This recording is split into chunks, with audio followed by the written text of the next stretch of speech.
Allies of the Prime Minister accuse Sue Gray of playing politics as she prepares to publish her long-awaited report. A very good morning. It is Monday morning. It is the 23rd of May. It's 6 o'clock. This is Breakfast on GB News with Eamonn and Isabel. Leading the news this morning, Whitehall Ethics Chief Sue Gray has been accused by allies of the Prime Minister of playing politics with Partygate.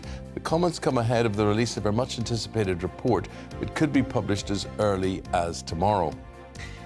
The government is being urged to act now on the cost of living to help people facing £3,000 energy bills. The boss of energy firm Eamonn said yesterday that the cost of living crisis had led to 1 in 8 customers struggling to pay their bills. Former Conservative MP Imran Ahmad Khan will be sentenced today after being convicted of sexually assaulting a 15-year-old boy. Khan, who was elected to the Wakefield constituency in 2019, is formally appealing the conviction. And remember, we love you to get involved in all of our discussions. We are the People's Channel, so get in touch on gbviews at gbnews.uk for email or on Twitter at gbnews. And you can subscribe to the GB News channel. That's on YouTube. You get all the latest on the big stories everybody is talking about.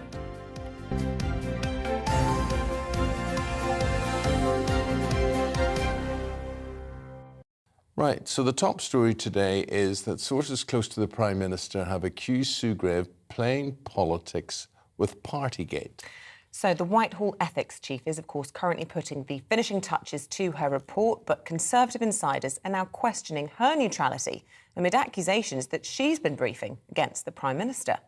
OK, it comes after news of a meeting between her and Boris Johnson prompted cabinet ministers to deny the government was interfering in the report's independence. 126 fines have now been issued relating to the whole incidents concerning Partygate, with the Metropolitan Police concluding its investigations last week. Yes, the full Sue Gray report could be released as early as tomorrow. Let's get some expert analysis on all of this and speak to the Deputy Political Editor of the Daily Express, Sam Lister. Good morning to you. Morning. So we're guessing it couldn't be good news for the PM, the fact that this preemptive shot is going out questioning Sue Gray's neutrality. Poor Sue Gray, she's damned if she does and she's damned if she doesn't. I mean, really, she's in a very, very difficult position because although this is being billed as an independent report, it clearly isn't. She's a civil servant, she reports to the Prime Minister, and that allows people from all sides to then have a go at her.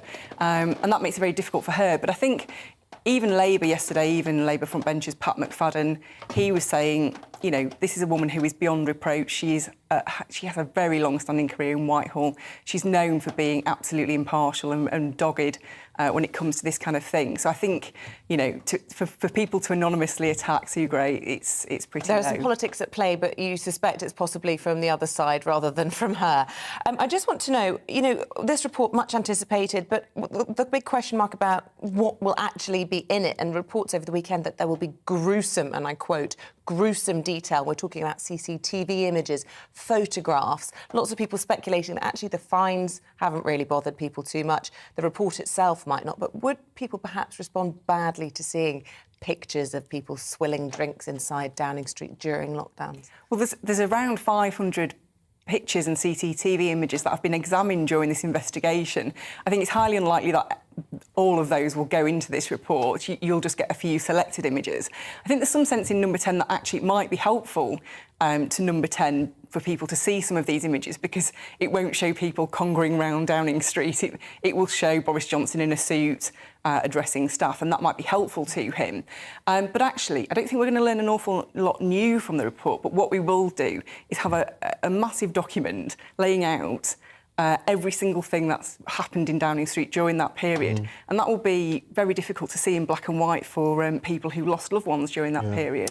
It'd be very difficult to see, though, for a large section of our audience here as well, who just think, even if they were in favour initially of the Prime Minister being penalised or people in Downing Street being penalised, they just think it's gone. It's ancient history. I think that people made their minds up very quickly about this at the beginning of this, all the allegations coming out. People were either absolutely furious or they couldn't care less. And I don't think anybody's changed their mind even when the Met issued the fines. So I think it's unlikely that anybody will change their mind when this report comes out, but what it will do is make those who are already furious even angrier still. Big sort of row about this meeting between the two of them a few weeks ago. Who called it? Yes, on Friday night being denied by Downing Street that it was them, and then Sue Gray's office coming out and saying, well, we didn't call it. But then, interestingly, the senior press officer involved with this particular investigation has been moved off. So who called this meeting? What was it about? And why was the Prime Minister... And why does it make a difference as to who called it as well? Well, this is it. Nobody seems to be able to get to the bottom of who called it. The reason it makes a difference is because it casts a shadow over the investigation, doesn't it, whether the Prime Minister was trying to pressure Sue Gray. I think ultimately, though, Sue Gray is not a woman who will be pressured. So I think in terms of that, it doesn't really matter. But obviously, it allows his critics to cast shadow over this report. Yeah, she is also responsible for levelling up, the civil servant responsible for levelling up, and I think there was some suggestion that that might have been what they were talking about in this meeting. What about heads rolling? Could anybody be losing their job? I mean, how much danger is the Prime Minister in, and what about other people, once this report comes out? Yeah, there's a suggestion that Simon Case, the head of the Civil Service, he will come in for intense criticism in this report, and he might be the one who has to go. But I think the public, they have a sense of natural justice, and I think they might see that as unfair. He didn't actually get a fine from the Met.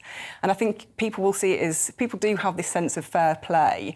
And I think if it's seen that the civil servants are being thrown under the bus, as it were, and nobody else goes, I think... I'm not sure that will really particularly go down well with the public. So I think the government does need to be careful about this. I have always thought the biggest mess in all of this was that Sue Gray was primed and ready to go. And then the Metropolitan Police got involved with Dame Cressida Dick for whether there was political pressure on them or what. So their investigation starts, which delays the Sue Gray report. It just would have been better for everyone if we had gone Sue Gray first, police second. Yeah, and actually, speaking to people in Downing Street yesterday, they are really concerned that this report will get delayed again, because obviously Sue Gray contacted the 30 people who are going to be named or identified in this report, and they were given a chance to object. And if one of those objects, this could delay this whole thing again. And in number 10, they just want this report out. They're fed up and they need to just get it over with. Sam, I was going to say, could this be the end of the whole Partygate discussion? But of course, don't forget, the Met Police might have finished their investigation. Sue Gray might have finished her inquiry, but of course Durham Police still looking into whether or not Sir Keir Starmer broke those rules. So, we could be talking about this for some time still to come. Yeah, and there's also still a Commons probe into this, so I don't think this will be the end of it by any means. It will go on for quite some time.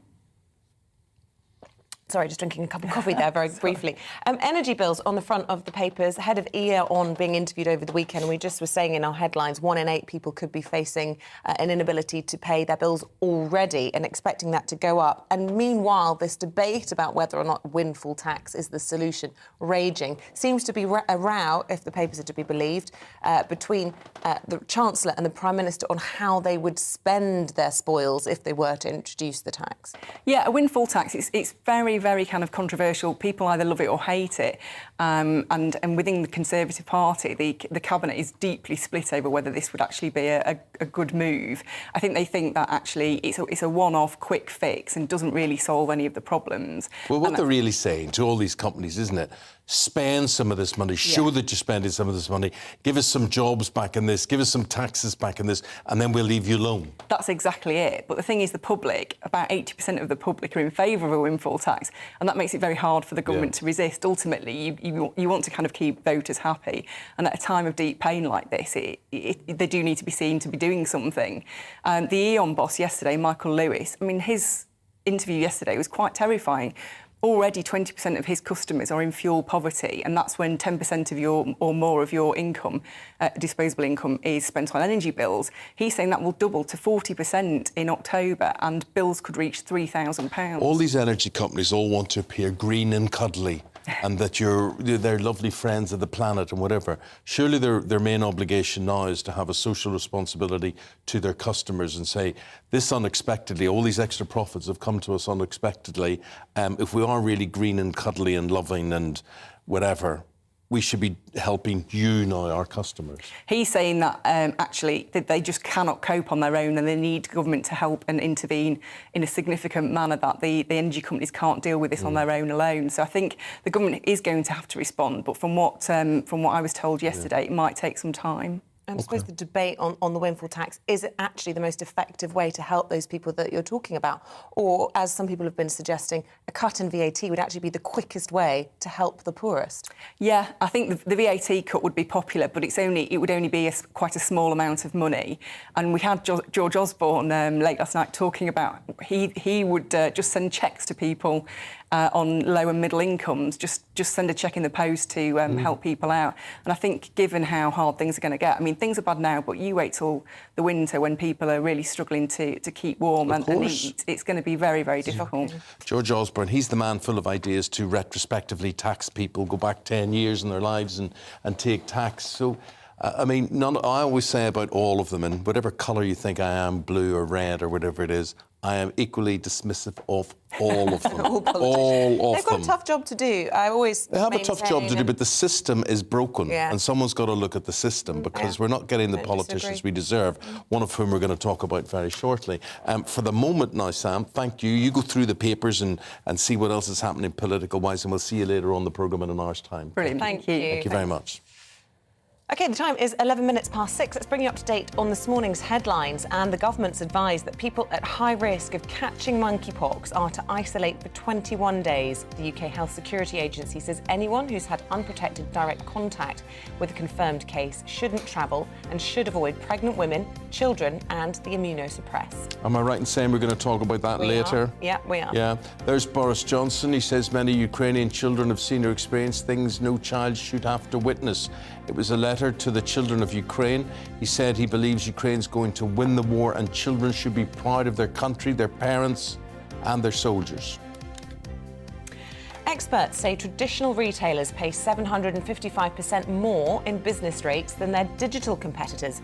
The data comes from a government consultation into the possible introduction of a tax on e-commerce as a potential measure to fund a reduction in business rates.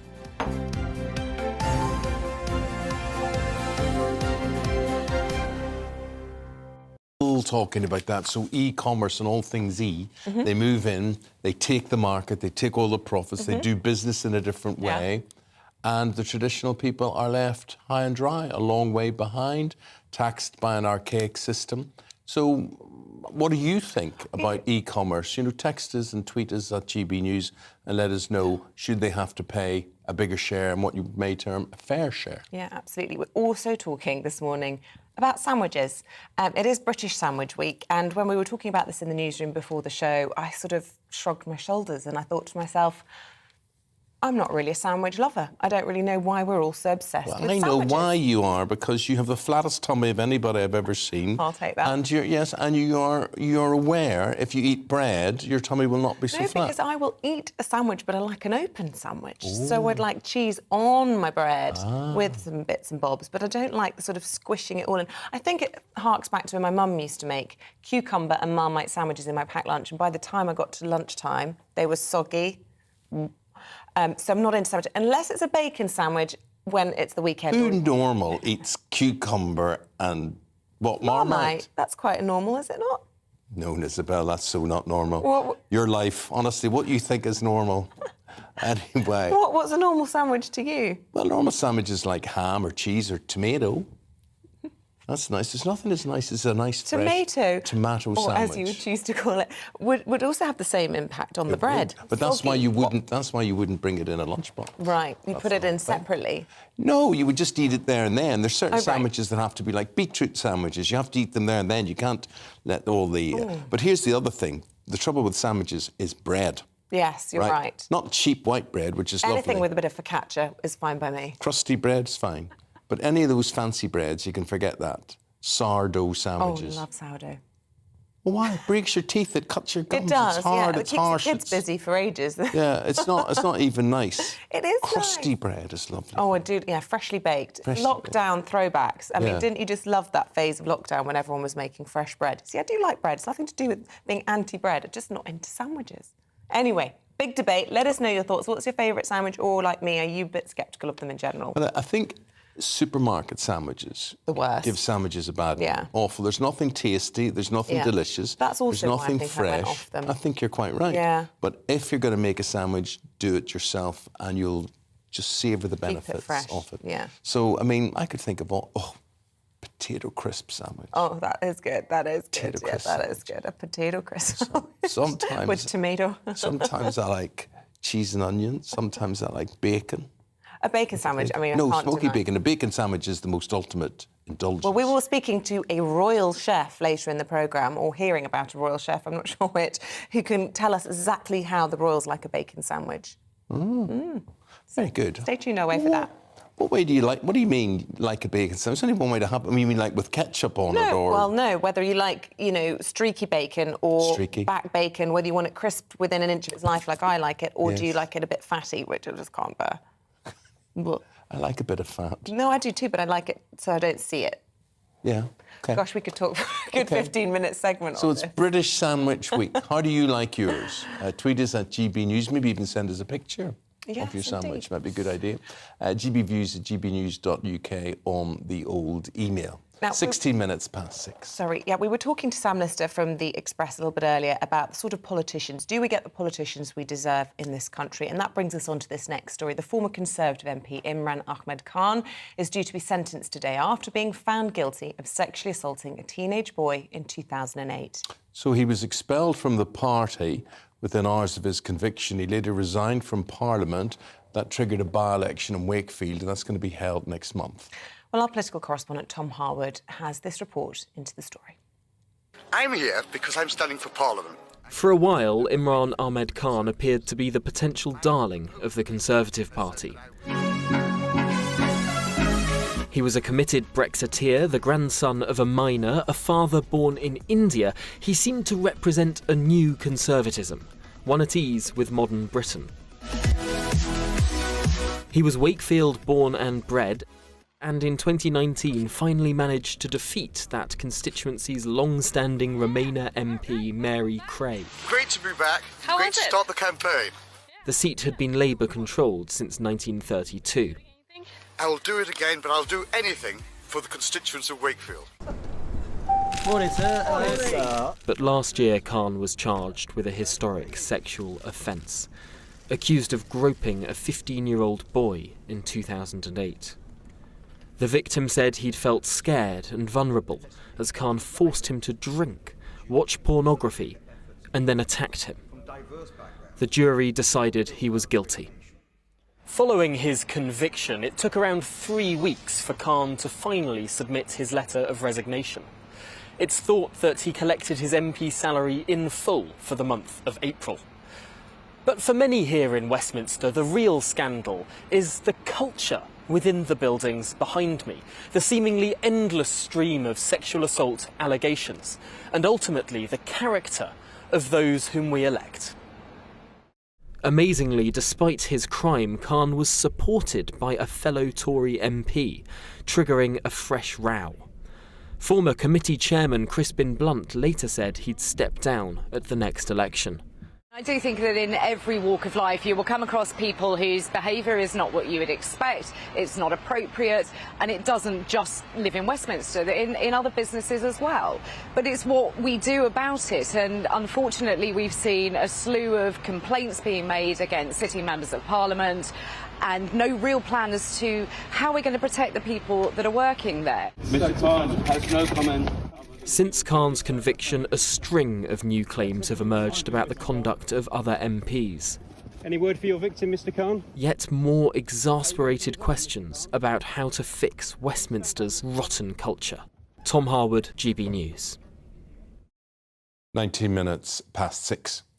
Stay with us here on Breakfast. After the break, we're going to be talking about the 11-year-old schoolboy who has captured the nation's heart. He's facing life-changing injuries, and it's prompted over £90,000 in donations after an awful incident of bullying. Find out all the details after the weather. Looking ahead to today's weather, and the UK is looking rather cloudy for many, with rain in southeast England and showers elsewhere, especially further west. Let's take a look at the details. Well, quite a lot of showers developing across southwest England by lunchtime, perhaps merging in more general wet weather for a time, feeling quite cool in the rain there. Some wet weather also pushing into southeast England, albeit with an uncertain westward extent, and areas to the west of London may remain mostly dry. Much of Wales will see increasing amounts of showers as we move into the afternoon. These will be slow-moving and will likely be heavy at times. Perhaps fewer showers at lunchtime across the Midlands, but skies will often be rather cloudy. And if it is dry where you are now, showers are more likely in the next few hours. Generally fairly cloudy skies across northeast England, again with showers never too far away. Perhaps the best chance of staying dry towards Teesside and North Yorkshire. Temperatures in the mid-teens for most of us there. Certainly more showers likely as we cross the border into southern Scotland, and these could again be heavy at times and merge together, giving more prolonged spells of wet weather. And it's a similar story for Northern Ireland, with plenty of showers around this lunchtime, the heaviest of which are likely towards Armagh and down. Temperatures here around 14 Celsius. So staying very unsettled for the rest of today, with further showers or longer spells of rain, and generally cooler than on Sunday. And that's how your weather is shaping up for the rest of the Monday.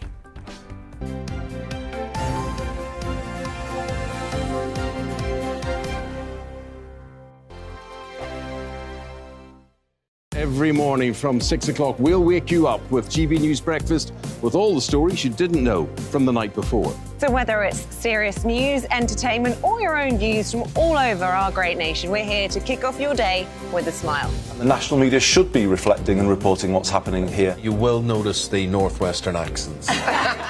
Whether you're with us on TV, radio, or online, every morning, it's breakfast from 6 a.m. Hope you can join us. On radio, they call it the drive time slot, 4 p.m. until 6 p.m. as listeners head home. It's that part of the schedule when the dust of the day's events begin to clarify, and we try to make sense of it for you. Brazier is drive time for radio and TV. It's fast, it's punchy, it's opinionated, there's a Brazier angle and a little bit of levity. That's the question. That's two questions, actually. That's Brazier, Monday to Thursday, 4 till 6 on GB News.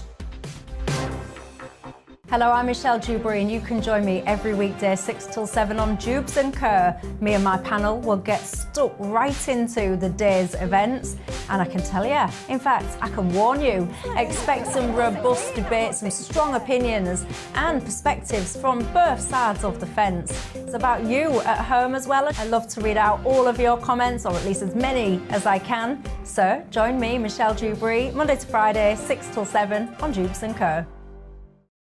I'm Dan Wootton. Join me Monday to Thursday from 9 to 11 for the feistiest and most fun news debate on TV, where free speech reigns. I'll bring you a sharp take on the day's biggest stories, bombshell newsmaker interviews, and A-list guests. And I guarantee you, no spin, no bias, no censorship, and no reason to go to bed. That's Dan Wootton Tonight, Monday to Thursdays from 9 on GB News.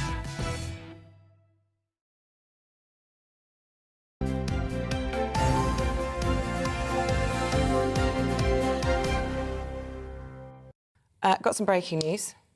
When Eamonn makes a sandwich, we look like we've been burgled. Who on earth said that? Ruth's got in touch with me this morning. She also says, and I don't know if I really want to say this, she says, for once I agree with my husband, cucumber and Marmite with 1,000 question marks. I'm Which telling is what you, Isabel they're used nice to if bring they're made fresh. To lunch. She used to bring that to But lunch I can in her imagine school box. watching the way you turn this desk into a complete pit of a morning. I can imagine making a sandwich. I resent this confidential, private, personal information about my life being broadcast all over. But it's a conversation between me and Ruth, so, you know, I'm at liberty. So what? So the idea is that Ruth doesn't mind. So I make a beautiful sandwich, but then the debris left behind. But I bet Ruthie makes beautiful food, but doesn't leave debris in her wake. She has a condition, but I'll talk to you well, about I think that. it's admirable. It's admirable. She is a very good cook, though, it has to be said, but I'm better at sandwiches.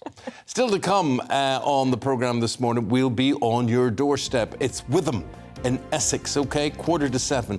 Love Essex. Essex people are lovely. Yeah, Ellie They're really Costello is an friendly. Essex person. Is she? and Is she? Yes, she's going to be there for us this morning, finding out particularly about the cost of living crisis and how it's impacting people there.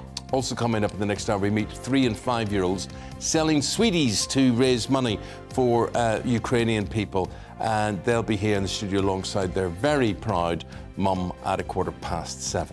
Hopefully with some sweeties. And remember, you can join in any of our discussions by emailing gbnews@gbnews.uk, or you can tweet us at gbnews.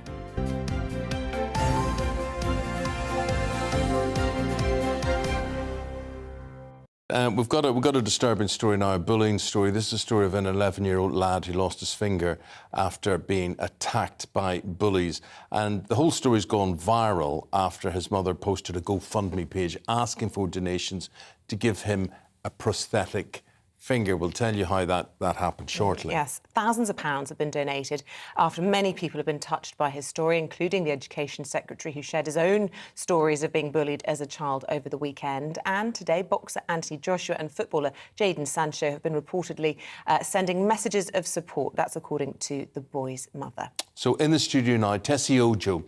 Tessie's the boss of anti-bullying charity, the Diana Award. Tessie, thanks. It's good seeing you. It's sad that we have to talk about another one of these stories. The lad in question is called Raheem. Can you tell us what happened? Well, what we've seen so far is this young boy had experienced bullying in school because of his race, and this had been repeated. Obviously, we know that bullying is when something's repeated, so it's not a one-off incident. And that finally led to him losing a finger, which is absolutely Do we know awful. how that happened? We don't have the details just yet. I know his mother has posted a story on social platforms around this, but it was, again, we know from experience, from the work that we do at the Diana Award, that bullying happens because someone perceives you as different from them, different from the norm. And in this particular case, we don't exactly know the details of it, but his mother has said it was racist bullying, and that has absolutely now led to him losing a finger. Yeah, so I think the allegation was that he was suffering racist bullying and also comments about his height, and he was trying to escape from the bullies when he got caught on a fence. That's the allegation. It's all under investigation. We should stress that. This is just the word of the mother. No reason to doubt it, of course, but, you know, that's not for us to say. And, you know, understandably, everybody has just reacted in outrage, but also in a positive way, would you say? Yes, it's great to see the public support him, but ultimately, he's 11. No young person should ever have to feel experiences. No young person, you know, our schools should be a safe place. Young people deserve to go to school to learn. I think there is a failure of systems here where a child should be protected in school. What's happened? How did this happen to a young boy who's 11? But Tessie, there's a disconnect, isn't there? And you know from the work that the Diana Award does, there's a disconnect because you see this massive public reaction here and people saying, this is intolerable, this is absolutely ghastly, we want to help with this. And yet, so we just have to assume most people are against bullying, but yet there must be these bubbles where it is allowed to flourish and people turn a blind eye to it. Absolutely, and that's for us at the Diana Award. This is why it's so important that both teachers and students get training. It's so important that we understand how important it is that children feel safe at school. Yes, there's an outrage now because we all know that this is wrong.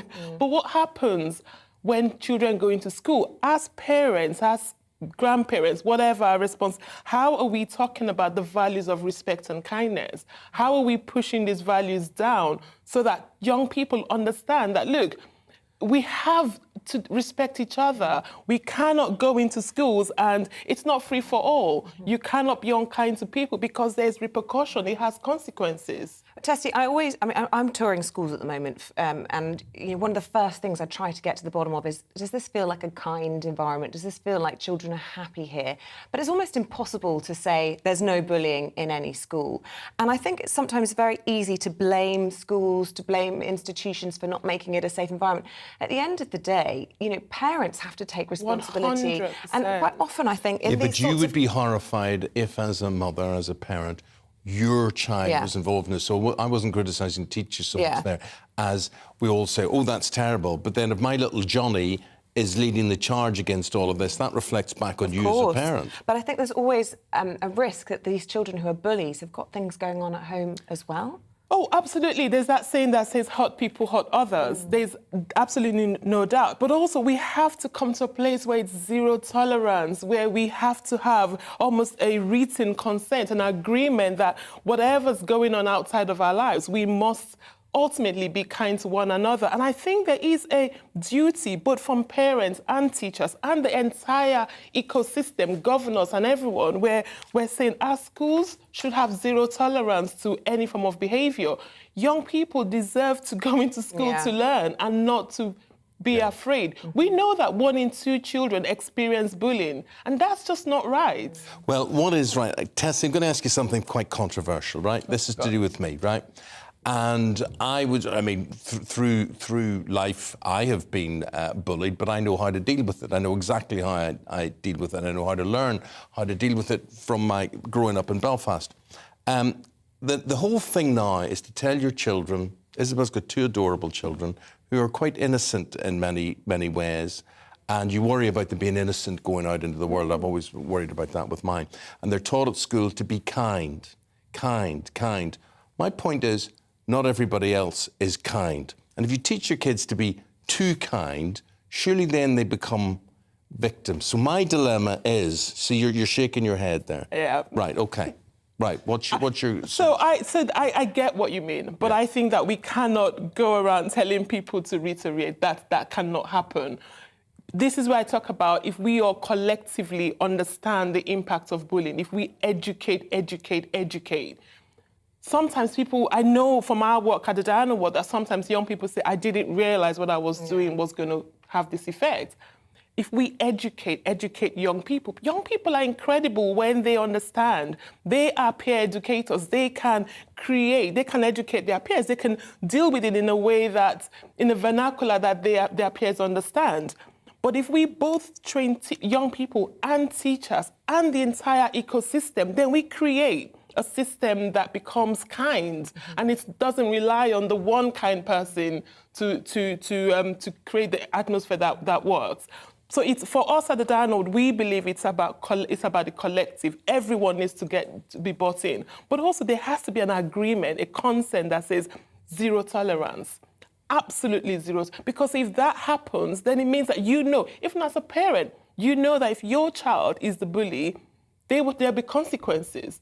It allows all of us to talk to our children. Even if your child is the bully, you're saying to that child, you cannot go into school to do this because you get kicked out.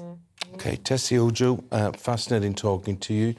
Tessie is the Chief Executive Officer of the Diana Award charity. Thank you. Thank you for having me. No, thank you very much. And we send our best wishes to Raheem Bailey as well. What a brave chap, and all the support coming out is actually really uplifting, I think, and it just goes to show that we all stand up and speak up for people when they are bullied, and great that happens, actually. I think it's a great thing. Just after 6:30, we're going to take a break there. Papers next, and we've got Chris Biggins there and Paimana Assad going through those. See you after this.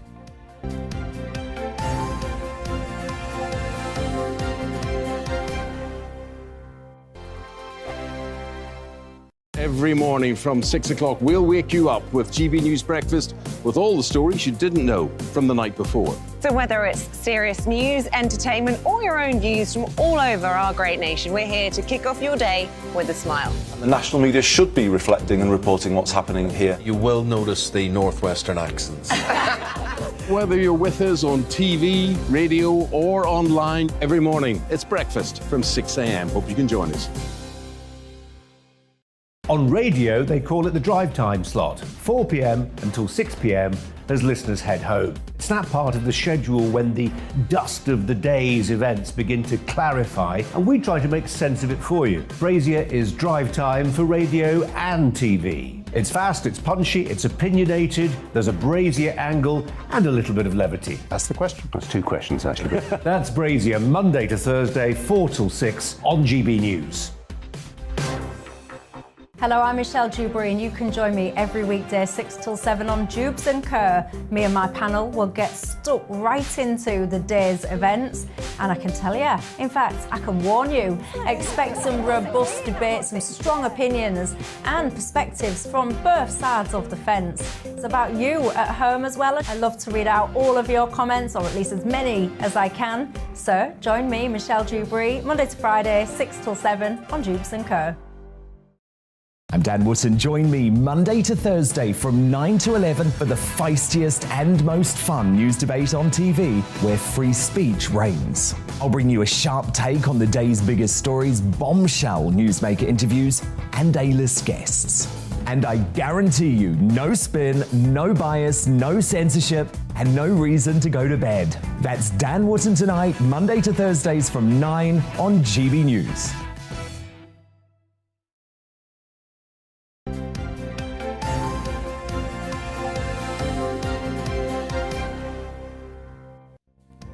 It's 6:35. Let's bring you up to date on the latest headlines. Whitehall report into Downing Street parties held during lockdown will be published this week. Reports suggest the document will feature photographs of illegal gatherings. The government is advising people at high risk of catching monkeypox that they must isolate for 21 days. The UK Health Security Agency says anyone who's had unprotected direct contact with a case shouldn't travel and should avoid pregnant women, children and the immunosuppressed. A landmark review's called for a windfall tax on profits made by the largest private children's home providers to fund the overhaul of England's care system. The independent review of children's social care says a radical reset's needed to improve the lives of children in care and their families. And the Duke of Cambridge will appear on a new £5 coin to celebrate his 40th birthday. It'll be released on the 21st of June, but a limited edition gold coin will be made available beforehand.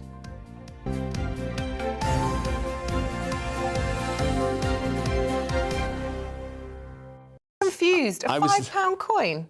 Yeah. They ever existed before? Is that just a collector's item? No, I'm not sure if they have existed before, but you know, they won't rid of paper, they won't rid of coins anyway, they won't rid of all of that sort of thing. Quite like the idea of a £5 But I was listening to that same story on the radio on the way in this morning, and they had it reported as the Duke of Kent. And I'm thinking, why? I just kept thinking, why is the Duke of Kent going on? And now it's all explained through GB News. It's the Duke of Cambridge. You get the real facts here. This is Christopher Biggins.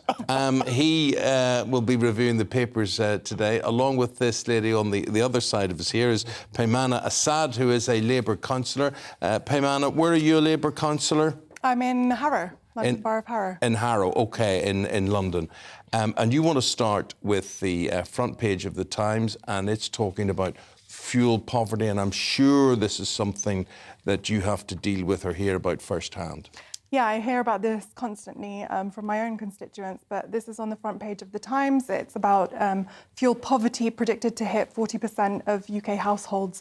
And it really talks about the dilemma facing the Chancellor Rishi Sunak over doing something and introducing a windfall tax on oil and gas companies. Now, we know that, the Chancellor faces a huge dilemma with this because the Conservatives, are saying this is an unconservative tax. And so there is quite a lot of scepticism within the Conservative Party. But, 7 out of 10 Brits are in favour of a windfall tax and feel like this would actually help ease some of the pressures on households in the UK. Just to say, this was in the Labour manifesto in 2019, a pledge that Labour made, and actually put forward a vote which the government voted down, an amendment for the Queen's speech. And so this really is a story about the Chancellor having to do something to try and ease the pressure on families. I sometimes think when we talk about the windfall tax, it's unhelpful on both sides to claim who came up with the idea, because Labour banging on and on and on about this being a good idea actually deters the Conservative government from going for it, because they don't want to be accused of pinching an idea. So actually, at the end of the day, what's the best approach to help people? Let's not necessarily try and claim ownership of things. Do you accept that sometimes politicising it is unhelpful? Well, the Labour Party's job is to oppose and to provide other alternatives. But what about celebrating if the government decides to accept a Labour policy rather than trying to... Definitely, I think there will be councillors up and down the country, as well as Labour MPs, who will celebrate when this is put into practice, because this is something that the Labour Party has been asking for a really long time now. Well, Eamonn, I have to say, it's going to happen. I don't care what comes out of number 10 or number 11 or whatever. There will be some sort of penalty imposed on these energy companies, which will make its way back into the Exchequer, or indeed...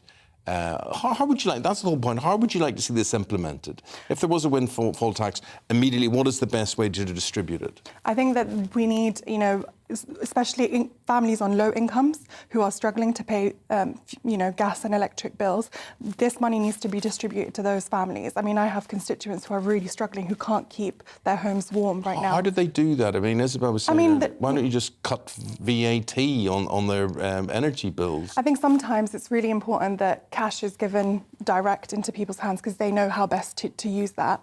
And I think that, we've seen energy rebates currently that are going out to households across the UK, £150 here and there to try and help. I'm just not sure. You're not sure? I'm not sure about that. I'll tell you why. People are only human at the end of the day. The pressure's on them as to how they would spend that money, whatever.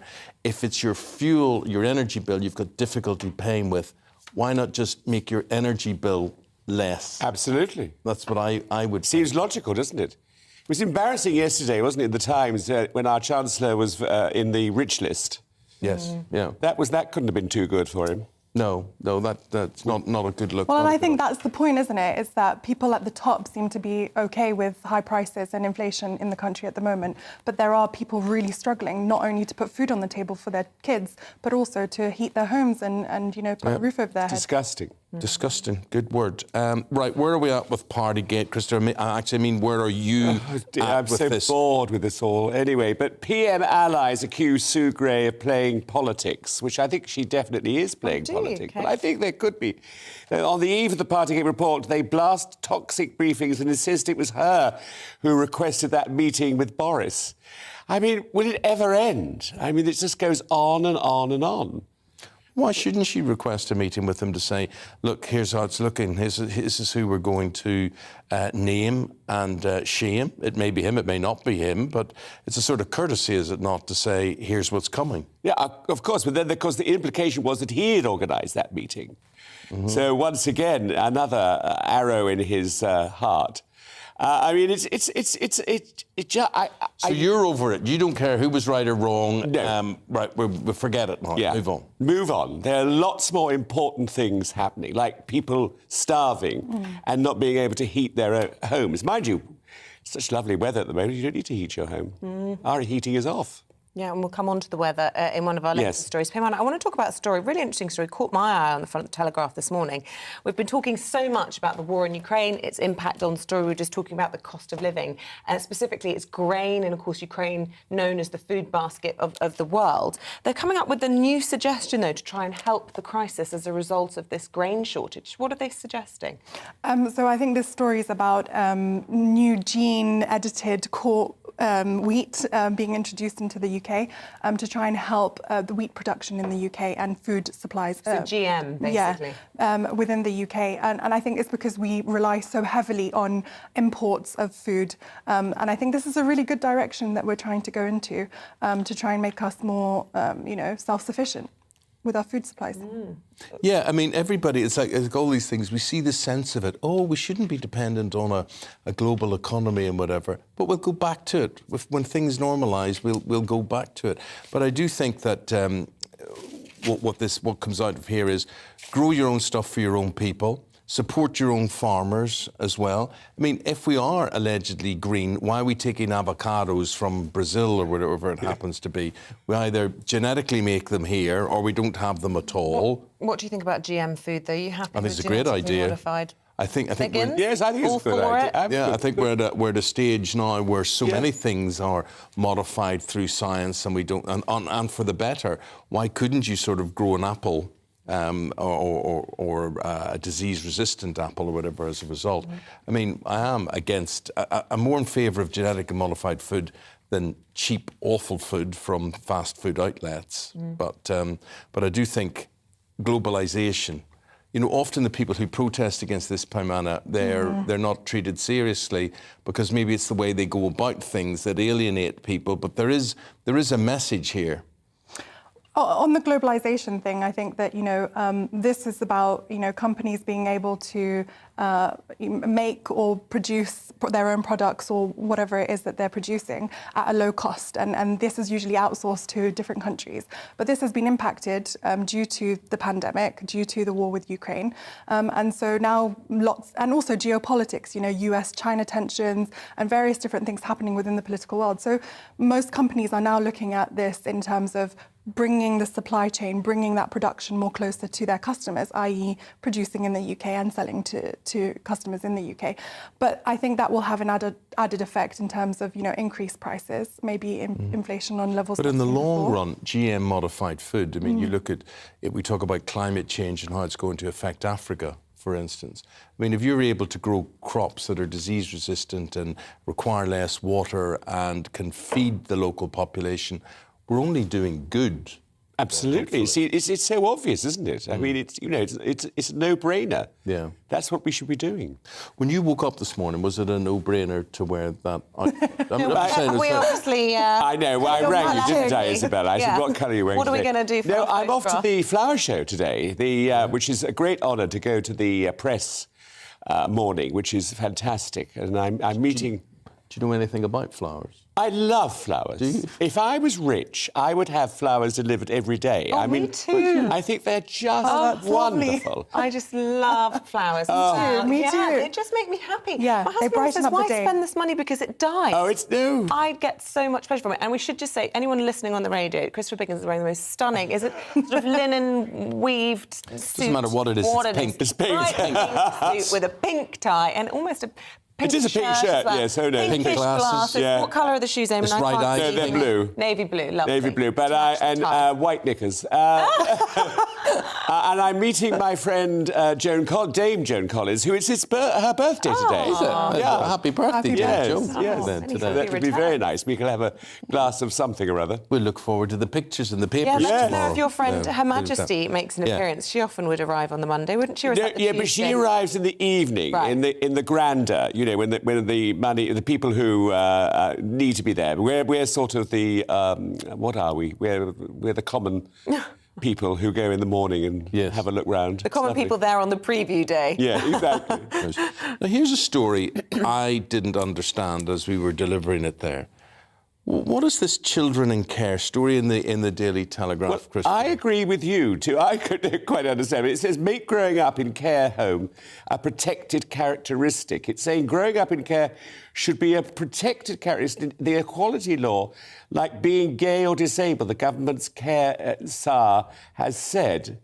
Josh McAllister, former school teacher, was founded Frontline, the social work charity, who commissioned by the government to lead an independent review of children's social care. But they were taxing it. Yeah, that's what I don't understand. As if you pay for the privilege the way you would go into private school or something. Oh, I don't. Oh, is that? I mean, I have to read the story, but just from the headline, it sounds like they're trying to make sure they've got extra rights to make sure that they are protected as they go through life. Yes. Because they've had this awful start, which sounds, on the face of it, to be a really good thing. It does. To bring about It does. But it is a confusing piece, I think. But I think that's exactly what it is, Isabel. I think you're right. Pejman, without lowering the tone of the newspaper review at all, it is British Sandwich Week, is it? It is. Are you a fan of sandwiches? I do like a chicken salad sandwich. That's what I get in a chicken salad sandwich. Yes, yeah. Yeah, I mean, I get that with a meal deal from Tesco's, like when I'm in a rush, Yeah. Are you one for making your own sandwich? Yeah, I do. I make my own sandwiches, but I do like paninis, actually. I like paninis better. Hot sandwich. Something with the melted cheese in it. Yeah, that sounds good. Anything with melted cheese is I love a sandwich. I think afternoon tea is not only traditionally English, but it is a wonderful thing to do. So you're talking about those finger sandwiches? Those finger sandwiches, cucumber type with the things, crust cut off. Yeah. Yes, but what about a packet one from a petrol stations. No, been no, on the it's not shelf the same. For 4 days. No, it's not the same. Would you licking your lips at that? No, well, of course, I have them because, you know, there's a necessity sometimes when you're out and you want a little snack. You have to have it. And tuna is my favourite. Not with sweet corn, though. I can't bear tuna with sweet corn. What about putting crisps in the middle of the sandwich? Is that controversial? Or That's just normal. Yeah. Well, whilst we're on that message, we've had an email in from Jim. I've been in Australia over 40 years and I still love bread and butter with salt and vinegar crisps. And Jim, I think you're onto a winner there. You can't beat that. Certainly are. I love that idea. Well, wait to hear this. So when I was back home last week, right, and for sale in the shops, we have a big brand of potato crisps which are synonymous with Northern Ireland. Tatoes. Yeah, absolutely. Other crisps are but it is the original. So basically, they've now brought out bars of chocolate infused with cheese and onion potatoes. That doesn't sound good. Disgusting. How does that taste? Have you sampled honestly, there was something about me said, no, this is not right. I mean, I do love the crisps, but they're very strong flavoured.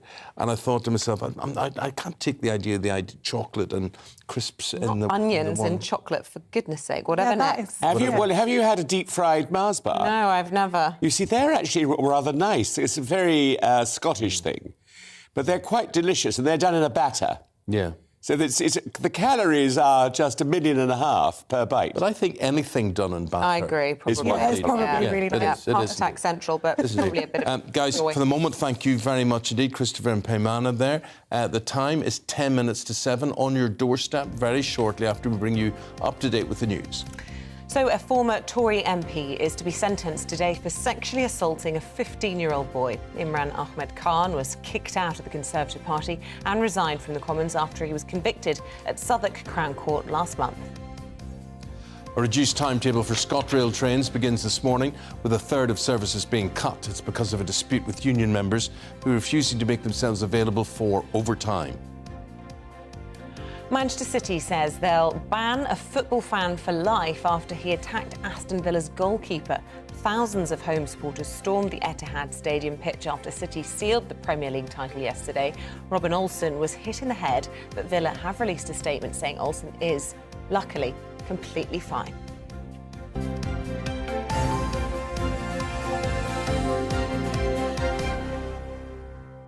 Folks, whatever your team, whatever your reason to celebrate or maybe not over the weekend, this pitch invasion stuff is now really out of control. We're going back to the 70s here, and it's been allowed to happen, and everybody's taken advantage of it. But it used to be in the 70s you would have police grounds patrolled by police. Yeah. You know, now you've got community volunteers doing it, and it's a big thing to ask people, you know, if 10,000, 20,000, 30,000 people decide to go on to the playing area, there's nothing really they can do about it. One word, Hillsborough. I mean, you know, the last thing you want to see is crowds and people getting stampeded. It's very frightening, I think.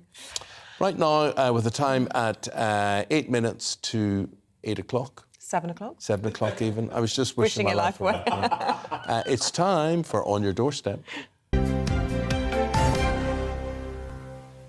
So this morning, our reporter Ellie Costello is out and about for us. She is live in Witham, a town famous for cloth making and for spas, amongst other things. And this is in Essex. Tell us more, Ellie. Good morning, Eamonn and Isabel. Yes, I'm in Witham this morning, which is in the heart of Essex, and it's been here since the time of the Roman Empire. It's between Colchester in the north of Essex and London. So this is a town that people were passing through, and also a town for business, and it remains that way until this day. And we're here talking to local people about issues that matter to them. So we're going to go to this house first. This is number 3. Let's have a little knock here and see who's behind the door.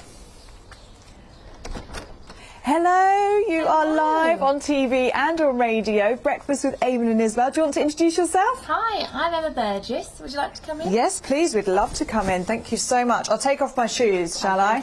Your house is lovely, really nice. Thank you very much. Lovely. Come inside. Oh, and you've just got married, have you? We have, yes. Oh, July. congratulations. Thank You've got you. a lovely tan as well. Oh, my goodness. We've just come back from our honeymoon. Oh, lovely. Where did you go on your honeymoon? We went to Singapore 4 nights and the Maldives. Oh, wow. Oh, well, congratulations. Thank I'm you very, very very much. jealous. And now, Emma, this has caught my eye here. Now, what is this? I'm going to come in with the camera. Look at these amazing trophies and these amazing photos here. So you're a professional dancer? I am born Latin dancer and teacher. Oh, and now you're a teacher. Yes, so my brother and I competed together for many years. Which you can see here. This is your brother, yeah? Yes, my brother, yes. Reaching 24th in the World 10 Dance Championship. Wow. For the WDSF. Yes, I know. We represented England a couple of times. Did you? Yeah, I think this one was from France even.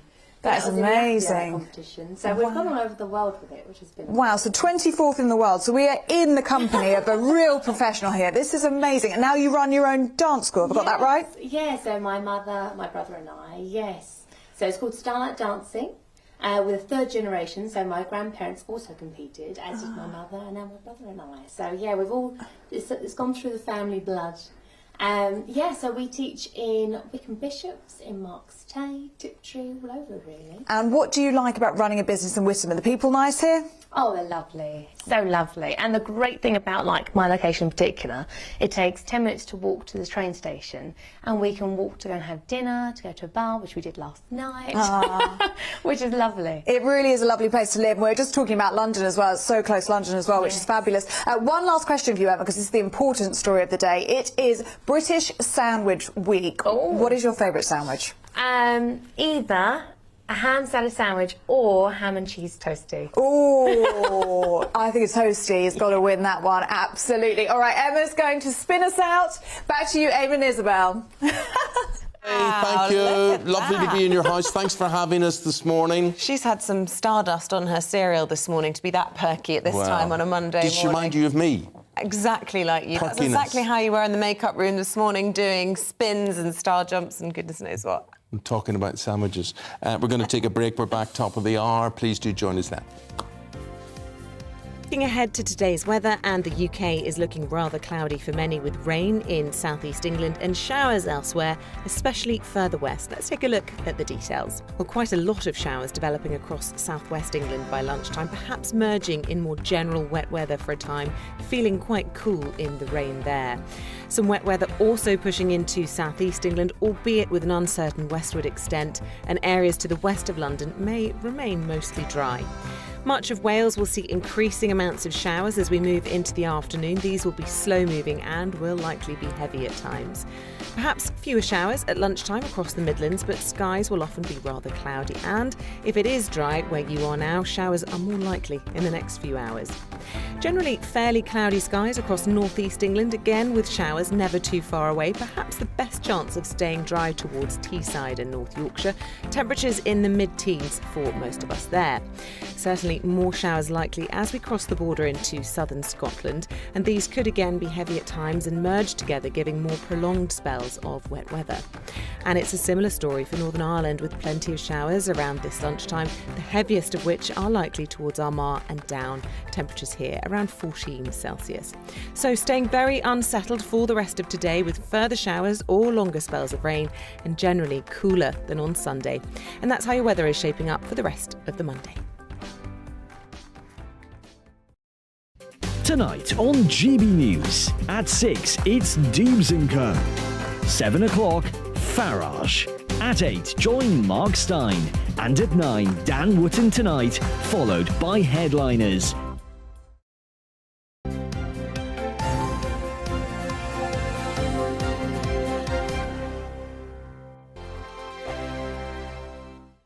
Every morning from 6 o'clock, we'll wake you up with GB News Breakfast with all the stories you didn't know from the night before. So whether it's serious news, entertainment, or your own views from all over our great nation, we're here to kick off your day with a smile. And the national media should be reflecting and reporting what's happening here. You will notice the northwestern accents.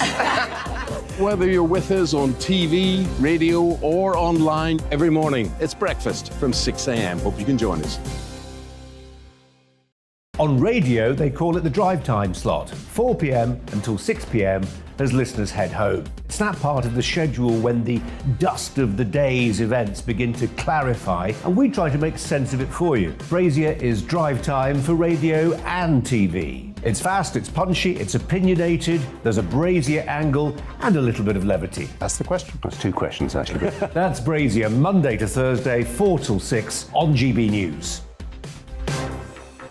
Hello, I'm Michelle Jubilee, and you can join me every weekday 6 till 7 on Jubes and Kerr. Me and my panel will get stuck right into the day's events, and I can tell you, in fact, I can warn you, expect some robust debates, some strong opinions and perspectives from both sides of the fence. It's about you at home as well. I love to read out all of your comments, or at least as many as I can. So join me, Michelle Jubilee, Monday to Friday, 6 till 7 on Jubes and Kerr. I'm Dan Wootton. Join me Monday to Thursday from 9 to 11 for the feistiest and most fun news debate on TV, where free speech reigns. I'll bring you a sharp take on the day's biggest stories, bombshell newsmaker interviews, and A-list guests. And I guarantee you, no spin, no bias, no censorship, and no reason to go to bed. That's Dan Wootton tonight, Monday to Thursdays from 9 on GB News.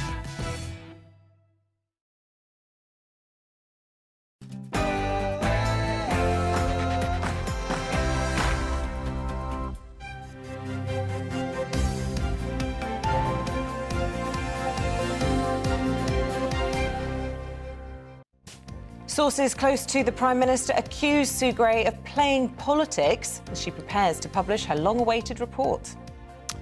Good morning, folks. Very good to see you and have you on board. 7 o'clock, Monday, the 23rd of May. You're tuned in to Breakfast on GB News with Eamonn, Holmes and Isabel Webster. Here's what's leading the news this morning. The Whitehall ethics chief, Sue Gray, has been accused by supporters of the Prime Minister of playing politics with Partygate. The comments come ahead of the release of her much-anticipated report that could be published as early as tomorrow. The government's being urged to act now on the cost of living to help people facing £3,000 energy bills.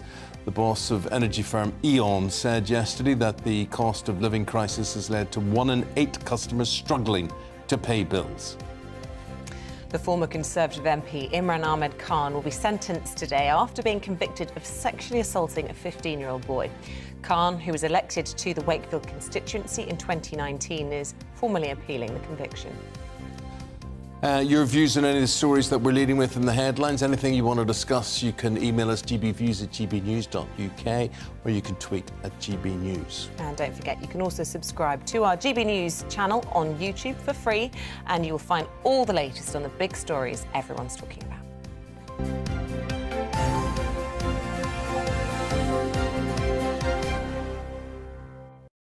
To our top story, and sources close to the Prime Minister have accused Sue Gray of playing politics with Partygate. The Whitehall ethics chief is currently putting the finishing touches on her report, but the Conservative insiders are now questioning her neutrality amid accusations that she's been briefing against the Prime Minister. And all of this comes after news of a meeting between her and the Prime Minister prompted cabinet ministers to deny the government was interfering in the report's independence. In total, 126 fines have been issued relating to Partygate, with the Metropolitan Police concluding its investigations last week. And the full Sue Gray report could now be released as early as tomorrow. Well, for more, let's speak to the Deputy Political Editor at the Daily Express. We say good morning to Sam Lister on this. Sam, good to see you. So what difference does it make if there was a meeting and who called it?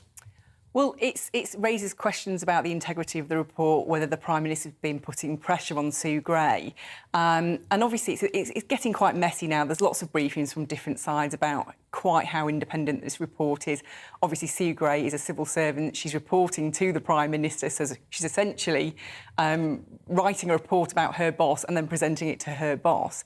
And that allows lots of criticism from all sides. But ultimately, even Labour front benches have said that Sue Gray is a woman who is beyond reproach. Her integrity should not be doubted. She is quite fierce, she is independent, and she will not bow to pressure, even if it is from the Prime Minister. So do you think perhaps that this was an early shot across the bow, as it were, ahead of the what could be very awkward revelations coming out in the report possibly tomorrow, to try and sort of, you know, start making some defences early doors, as it were. Yeah, it's going to be a very difficult week for the Prime Minister, isn't it? It's going to be... Here we have... I don't think we're going to learn anything particularly new, but what we will have is hundreds and hundreds of pages of documents, photographs, everything laid out in black and white for everybody to see just quite how bad things were in Downing Street at that point. And so it will be difficult for the Prime Minister. He's going to have to make a statement to the Commons to explain his behaviour and the behaviour of his staff during that time. But I think that certainly the inside Number 10, they're hoping that they can then move on from this. I think that's hopeful. I don't think that's going to happen because obviously there is still then a Commons probe into what happened, and this will drag on for some time to come. I suppose the question will be, how much danger is the Prime Minister in? And I suppose we can't really view this report in isolation. We're also looking at the handling of the cost of living crisis this week with the energy boss from Eamonn speaking over the weekend about the numbers of people living in fuel poverty, but also these upcoming by-elections, because, of course, we've got the sentencing of an MP who's been convicted of the most awful offence. That will trigger a by-election, will be a sort of insight into what the public think of the Prime Minister, won't it? That's it. We will get a bit of a verdict there, won't we? And Wakefield is a really interesting one because obviously it's always been a Labour seat and the Conservatives won it last time round, and it was part of that Red Wall victory that Boris Johnson secured on the back of his Brexit kind of agenda. I think that the majority is quite slim. It's only about 3,000, so it's quite likely that the Conservatives will lose that seat, and that would be quite a feather in the cap for Keir Starmer, who's looking to make progress in the Red Wall, where actually people have been quite resistant to turning to Labour. But I think the circumstances in that seat mean it's likely to swing back to Labour. There's also another by-election on the same day down in Devon caused by the resignation of Neil Parish. Obviously, we remember he was looking at pornography in the Commons. So two very kind of tricky by-elections. Unbelievable. But this guy, Imran Ahmad Khan in Wakefield, whatever we make of sexual misdemeanours and whatever, this is vile, disgusting, gross beyond belief. This man has been convicted of a sex attack on an underage boy. Yeah. And it's, voters locally are going to find that very, very difficult to kind of reconcile, aren't they? I don't think they're necessarily going to be willing to give the Conservatives a chance, given what's happened with that conviction. And obviously we've got the sentencing today, and that will just put it all back in the minds of the public. So I think it's very, very difficult for the Conservatives there. In terms of this cost of living crisis, what are the possible solutions that the government are looking at? Lots of reports over the weekend that there's some disagreement between the Chancellor and the Prime Minister on if they do decide to go with this Labour policy of a windfall tax, how they would spend that money. And what sort of money are we talking about raising from that? Yeah, I mean, the energy companies have obviously recorded massive profits, and so there is money to be had there. But there's a great conflict because I think Conservatives inherently feel it is not a Conservative type approach. It's a retrospective taxation. They don't like to do that. And that's quite difficult for them to get over. But I think what Rishi Sunak's come up with is a compromise, which is to tax, impose a windfall tax on companies, but to kind of stagger it. So those who actually use their profits to invest in energy infrastructure and sort out the long-term problems in the energy market, they will be taxed at a lower rate. And that seems to be the compromise option that they are probably going to come forward with. I think it might be a few weeks yet, though, before we have anything concrete on that. But the thing we've got to understand about these profits being taxed, not only have they got gross, indecent profits, but they're unexpected. They're unexpected. The energy companies weren't expecting to get this. So there sort of seems to be, rather than a tax, it's like a redistribution, isn't it, we're talking about here? It should be. Yeah, they've done nothing to earn this money. It was really luck rather than judgment. That means they've recorded these massive profits. And I think that's why this is a very, very popular policy with the public. About 80% of the public support a windfall tax. And that makes it very difficult for the government to resist imposing one, even if they think it's not really necessarily the right way to go, because it doesn't fix the long-term problems. Yeah. But, the demands from the public, when the public are hurting and they see these massive profits, it's quite hard to resist that. There are other ideas floating around, though, aren't there? We were talking about George Osborne talking over the weekend about sending cheques in the post. I mean, what would be the most directly effective way to target those who most need the help? Other discussions are talking about cuts in VAT as well. Yeah, there's cuts in VAT. That probably would only go into the kind of low hundreds, though. It wouldn't be when you're talking about energy bills that are going to reach 3,000 for the typical family by the end of the year, it's quite small fry. It's not going to make that massive difference. George Osborne, of course, you know, he presided over the austerity years, and so it's quite interesting to suddenly see him saying he would splash the cash around now. It's easier when you're out of the job, isn't it, to talk about spending money? But, you know, some of us, things that we order online or whatever, even things like Deliveroo, you spend a certain amount of money and it shows you in red, you have saved £2.90 or whatever on this order. I think unless you see this on your bill, unless you see whatever that bill was and you see I've saved 75 quid on this bill this month or this quarter, I think there's a big danger if you send people cheques. They can spend it on anything and everything, you know? So, like, just if people are complaining about the fuel crisis, help them with the fuel crisis. Don't help them buy a new car. Well, that's a very good point, and I think that's a blanket measure probably would be not the right way to go. But we heard from the Eamonn boss yesterday that already 20% of his customers are in fuel poverty. That's going to go to 40%. That's not just the poorest in society. That's you know, the kind of, we used to call them the just about managings under the Theresa May era. They are people who are working full time, are actually earning, you know, not a bad wage, but are really going to struggle to make ends meet. And it's quite a much wider spread problem than we've had previously. Well, Sam, let's now talk about this MP, Imran Ahmad Khan, who's going to be sentenced today. He's a former Conservative MP. He is the representative for Wakefield, and we're about to bring you his story because he is going to be sentenced today. Here it is. I'm here because I'm standing for Parliament. For a while, Imran Ahmad Khan appeared to be the potential darling of the Conservative Party. He was a committed Brexiteer, the grandson of a miner, a father born in India. He seemed to represent a new conservatism, one at ease with modern Britain. He was Wakefield born and bred, and in 2019 finally managed to defeat that constituency's long-standing Remainer MP, Mary Cray. Great to be back. Great to start the campaign. The seat had been Labour-controlled since 1932. I will do it again, but I'll do anything for the constituents of Wakefield. Morning, sir. Morning. Sir. But last year, Khan was charged with a historic sexual offence, accused of groping a 15-year-old boy in 2008. The victim said he'd felt scared and vulnerable as Khan forced him to drink, watch pornography, and then attacked him.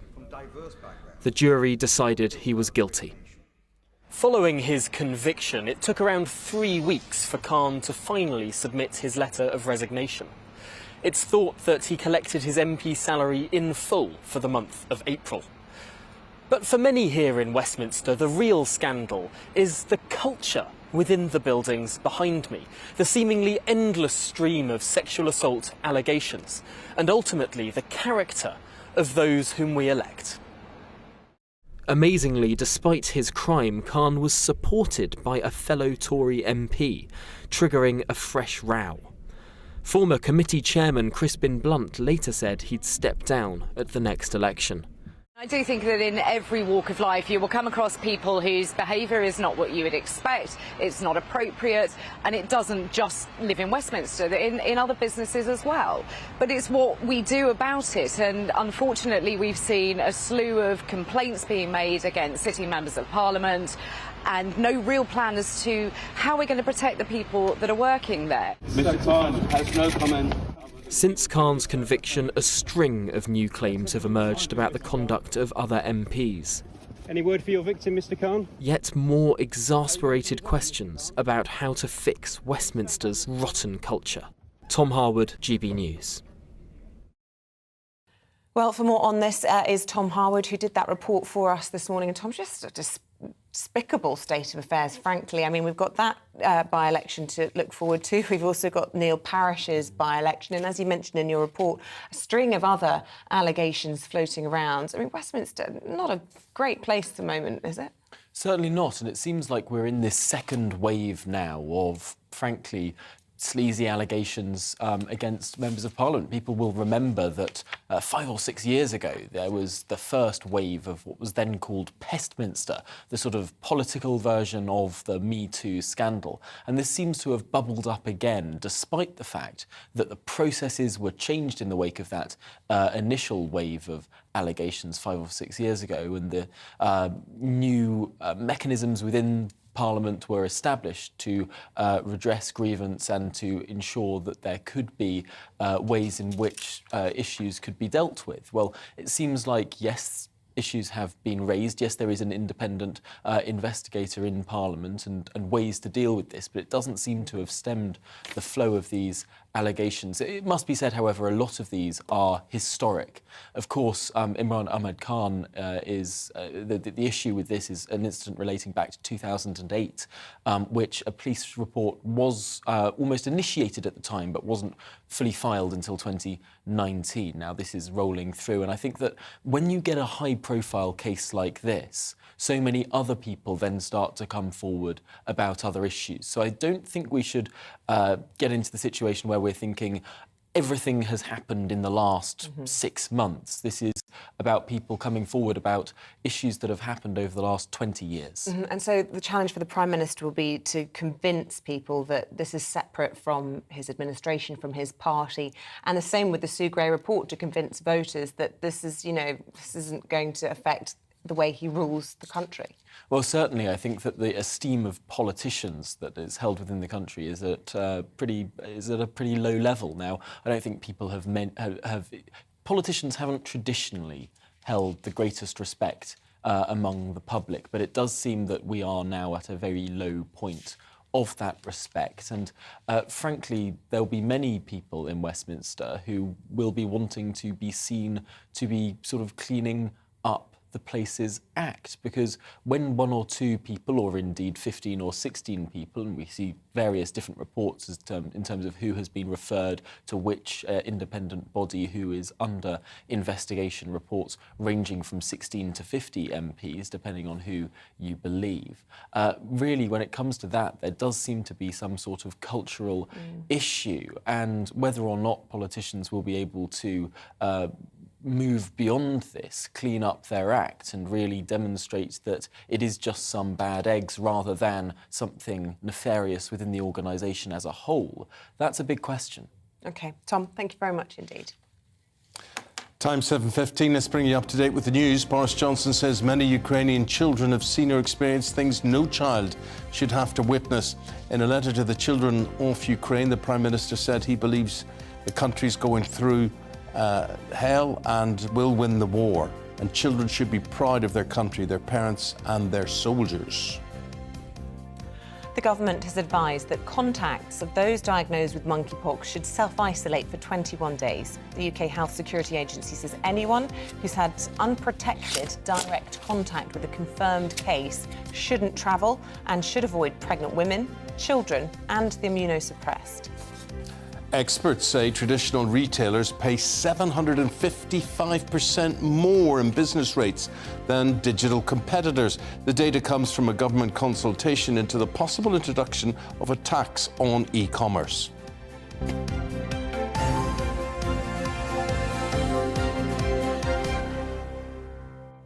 Well, look, as we've just been reporting, the Prime Minister has penned a letter to the children of Ukraine. Yeah, he's commending them for holding their heads high in the toughest of times and reassuring them they're not alone. Well, we're going to go to our reporter, Jeff Moody, on this one.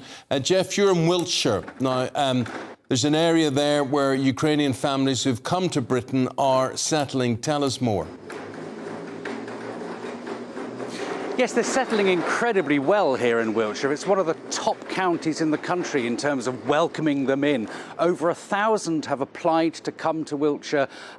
They've all been accepted. 700 of those have arrived already, and we're hearing they're settling in very well indeed. So let's speak now to Councillor Richard Cluer. Richard, great success story from Wiltshire, isn't it? It is. It's been really good to see. We've seen it with the Syrian refugee crisis, the Afghan, and now the Ukrainian, and the public of Wiltshire have stepped up beyond our expectations. What sort of checks are made on people? It's all very well to say, oh yes, I'd like to welcome a whole family of refugees into my house. What sort of checks are made to make sure that the people that are doing that are suitable? It depends on which of the schemes they're arriving under. Under the host scheme, we will be informed once a host is matched with refugees, once visas are issued, and we will then go and make sure that both the accommodation is suitable, but that a DBS check's carried out, and that the people who are hosting them don't have any nefarious motives. Particularly when you're dealing with children, that's really important. On the family scheme, where they're coming over without that same process, it's trickier because they're coming over to stay with relatives or people they know, and that's an area that does cause us a bit of concern. A lot of the children are starting school now. 64 of them have been assigned to local schools. A lot of the adults are having English lessons as well. It seems that here in Wiltshire, integration is a very important part of this scheme. Yes, it is. We're building on the lessons we learned from the previous refugee schemes. English as a second language is really important. Most of the refugees coming over don't speak English. Russian's the second language in Ukraine, and Google Translate it works, but it only works so far. I'm hearing some very interesting errors. Apparently Justin Bieber translates for kitchen. I've no idea how. Oh, okay. Justin Bieber translates as kitchen. Apparently, Google Translate is picking up kitchen and turning it into Justin Bieber. So, yes, we're making sure we've got English as a second language courses running to give people, the refugees coming over a chance to start learning English, to integrate the children into schools, and that means making sure we're finding the right school for them. And we're a large rural county. We have school places. They may not be in quite the right place. So, yes, there's an awful lot of work, an awful lot of support going in. Then with the communities as well, our community hubs have been really good, both at providing that community support, but also at making sure that there are ways in which the refugees can then meet up with other refugees, so they can sort of keep in or feel as if they're keeping in touch with home, as well as settling into their new communities here. Settling in, integration is key. Well, yes, I mean, whilst Wiltshire has had an amazing response, it's worth noting that Wiltshire isn't the only county that's had a good response. The response right across the UK has been quite amazing, frankly. Back to you. Thank you very much indeed. Well, we continue this story because we've got what we think are some very special people who want to support Ukrainian families and particularly the children. Yes, we are meeting the Sloman sisters. Their names are Esme and Maggie, and their mum Lauren joining us in the studio as well. Just tell me, how old are you, Esme? I'm 5 years old. You're 5 years old. How old are you, Maggie? Can you hold up how many fingers? She's 3. She's 3. Now, could I ask you both, what is in those little pink bags that you have there? Would you want to pour that out and show everybody what's in what's in there? Yeah. Thank you, Esme. Right, now, if anyone's listening on the radio, out has come 2 sweeties, 2 lollies. What would you call those? Some refreshers. Some love hearts. Some love hearts. A little collection. Yeah. Maggie, you can pour yours out if you want. You can pour them out. It's lovely. Yeah, why not? Why not? Why not? Esme, what have you been doing with these little bags of sweeties then, and who have you been raising money for? From the people who have who gave away their toys. Yeah. Go on, Lauren. You can step in. I can see you, I guess. So basically, she was listening on the radio to what was going on, and then she wanted to help out. The only way I could explain it really was that all the little children had lost all their toys and things like that, to kind of make it more her level. So she wanted to help out and raise some money, basically. Fantastic. And this has been a big thing. Sorry, Eamonn. Yeah, no, I was just to say, it is as simple as that. It is as simple as that. The only thing they can relate to is, why do they not have any beds? Why do they not have any toys? Yeah. And then the thing is, what do we do about putting that right, Mummy? So exactly. Who came up with this idea? So who came up with it, Esme? Who came up with the idea? Esme and Maggie. Oh, fantastic. So, Esme, what happened then? You decided to put these little bags of sweeties together. You've done a great job emptying those out. Thank you so much. Nice collection of sweeties. So, how much did each bag cost? And where did the money raised go? The money raised goes to the people who didn't have any teddies. Oh, Yeah. lovely. So tell me this, how much does a bag of sweeties cost?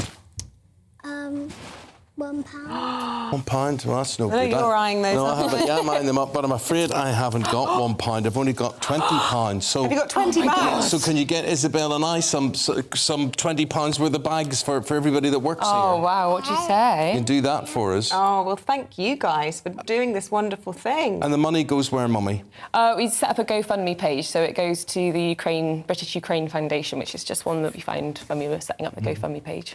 It's such a good idea, though, because I've got kids similar age, and those conversations have come up, whether you like it or not. Everywhere you look, everyone's talking about Ukraine. Every time my children see a Ukraine flag, they go, "Mummy, Mummy, Ukraine flag." They're very aware of what's going on. Exactly. And as a parent, it's a really positive thing to do, to let the children feel like they are doing something to help and make something good out of an awful situation. Yeah, it's taking a little bit of control back, and they've really enjoyed doing it as well, which has been really nice. And Esme sold them at the rugby club and at school as well. So, she's done a really good job. And Maggie got involved. And how much money did you raise? So far, £425. Well done, you. Yeah. And you know, the lovely thing is there's so many other children who, through their parents, are doing all of this, and it's a big idea. We just wanted to highlight it if you are doing it, and it's not only to salute Esme and Maggie here, it's to say thank you to you as well. So appreciate Give you a big it. clap. Well done, guys. Thank you. Very well done. We're clapping you. We're clapping Thank you. And I love the matching denim, Mummy. I mean, it had to be done. Thanks, God girls. bless. Thank you very much indeed.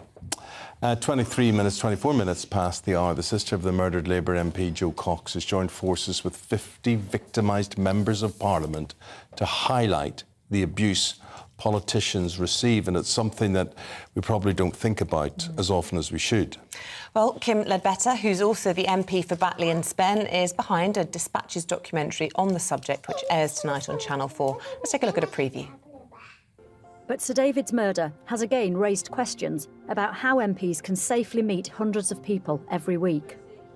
I do worry about Kim's security and safety, but you can't let those people win, because those are the people that are trying to destroy our democracy. And the minute we give in to that and cower and hide and say, oh no, we don't do that, we're giving in to them, can never do that. Channel 4 tonight, you'll see that Dispatches programme, and the author of that is Kim Ledbetter, MP, sister of Jo Cox. Kim, is it a hard watch? Was it a hard thing to do? It was really sad, actually, and quite depressing. I mean, I've been working on this subject since Jo was murdered in 2016 through the foundation, the charity that we set up in her name, and now in my new role as an MP. And I think it's really important to have these conversations. It isn't about trying to make people feel sorry for MPs. That's not what we want. But what we've got to do is find a way of protecting our democracy, but also making sure that the people who are elected to public office feel safe to do their jobs. I wish doing this interview we could say to you 6 years on from the most shocking murder of your sister, which all of us will never forget, that we are in a position where MPs and elected officials are safer than they were. Do you feel that is the case, though? I think this is about the broader issue around political culture. And it is partly about making sure that MPs feel safe, but it's also looking at the threats, the intimidation, the abuse that has become normalised. So I think there's always been passion, there's always been anger around politics, and quite right too, actually. But it's how we channel that and how we make sure that it doesn't descend into personal threats, attacks and intimidation. I think politicians obviously should be held to account. I think we've also got to look at how we behave ourselves, and sadly we've seen some pretty poor behaviour, and you've covered some of those stories this morning from people in public life in recent times. So it's taking that holistic approach to making politics a safe place to work, but also engaging people in politics. And, you know, while ever we see it being such a toxic place, I think we're losing people. We're losing good people. And the documentary interviews a couple of MPs who have quoted the abuse and threats and intimidation as reasons for stepping down. I think we've got to look at how we can get good people to come into politics, you know, women, people from different backgrounds, And if they're looking at it and thinking, you know, that doesn't look like a safe place to work, it doesn't look like a particularly pleasant place to work, then they're not going to do that. We've got to look at social media, we've got to look at the mainstream media, and we've got to look at that general anger in society, because it's not just MPs. You know, we see sports people getting abuse and threats. We see, sadly, people in really important profession like nurses and the police and taxi drivers, even shop workers, getting abuse on a daily basis. So we've got to look holistically about the kind of society that we want to live in. And I hope this documentary is a bit of a starting point to do that. We'll definitely be watching it, but and everything you highlight is so correct, because people, sadly, just wake up angry. A lot of them wake up angry and they want to vent that anger for whatever reason on somebody or other. But you were talking about an holistic approach there, Kim. If it was me and I was an elected representative and doing the work that you do and that your sister did, I'd want an armed guard beside me. I mean, is that an option? I think nobody wants that. I don't know any MPs that want that. I think that would be ridiculously expensive to do that. One of the main reasons I think people get into politics, good, decent people, is to be accessible and to help people. I've had a wonderful weekend going around to different events in the community, cycling and rugby and a Scouts gala and attending a mosque and doing all those things that are really important. I don't want to do that with an armed guard. I want to do it so I can go and speak to people. But equally, I want to do it and feel safe to do it. So it's that balance, isn't it? The police for me in West Yorkshire have been absolutely fantastic, but I know that's not the same across the country. So we've got to develop those working relations with the police. Also, the parliamentary authorities are doing a lot of work on this as to what they can do. But I think for me, prevention is always better than cure. And I think we've got to look at how we can address the underlying issues that we face. And part of that is, again, you know, really serious issues like why people are drawn towards extremism. You know, Joe was murdered by a right-wing extremist. Sir David Amess was murdered by an Islamist extremist. What kind of society have we got so that people are not drawn towards those extremes? We actually make sure that our communities and our country is a place where everyone feels that they belong, has a sense of identity, so that they're not drawn towards those really, really dark places. And I wonder how much mental health plays into all of this, and how much of a worry that is for you, as we know that as a nation we're talking about a bit of a ticking time bomb when it comes to the after effects of lockdown or whatever it might be. I mean, just the front of The Guardian today talking about children's mental health in crisis is a huge problem. It can't be separated from this, can it? No, I don't think it can. I think you're absolutely right. We've got a mental health crisis that needs to be addressed. We had it before the pandemic and it's been exacerbated by the pandemic. And until we are putting resources into mental health services and at least putting mental health on a level with physical health, this isn't going to change. We've got desperate people. Times are incredibly tough. You know, and I don't want to make political points about this, but we have got the cost of living crisis. We're not looking after the most vulnerable people in society. And I think until we start to do that, it all feeds in to this disillusion, this disengagement and this anger. And I understand that. I totally get it. But we've got to look at how we can help people to stop them feeling like that as best we can. And another important point, I think, is political education.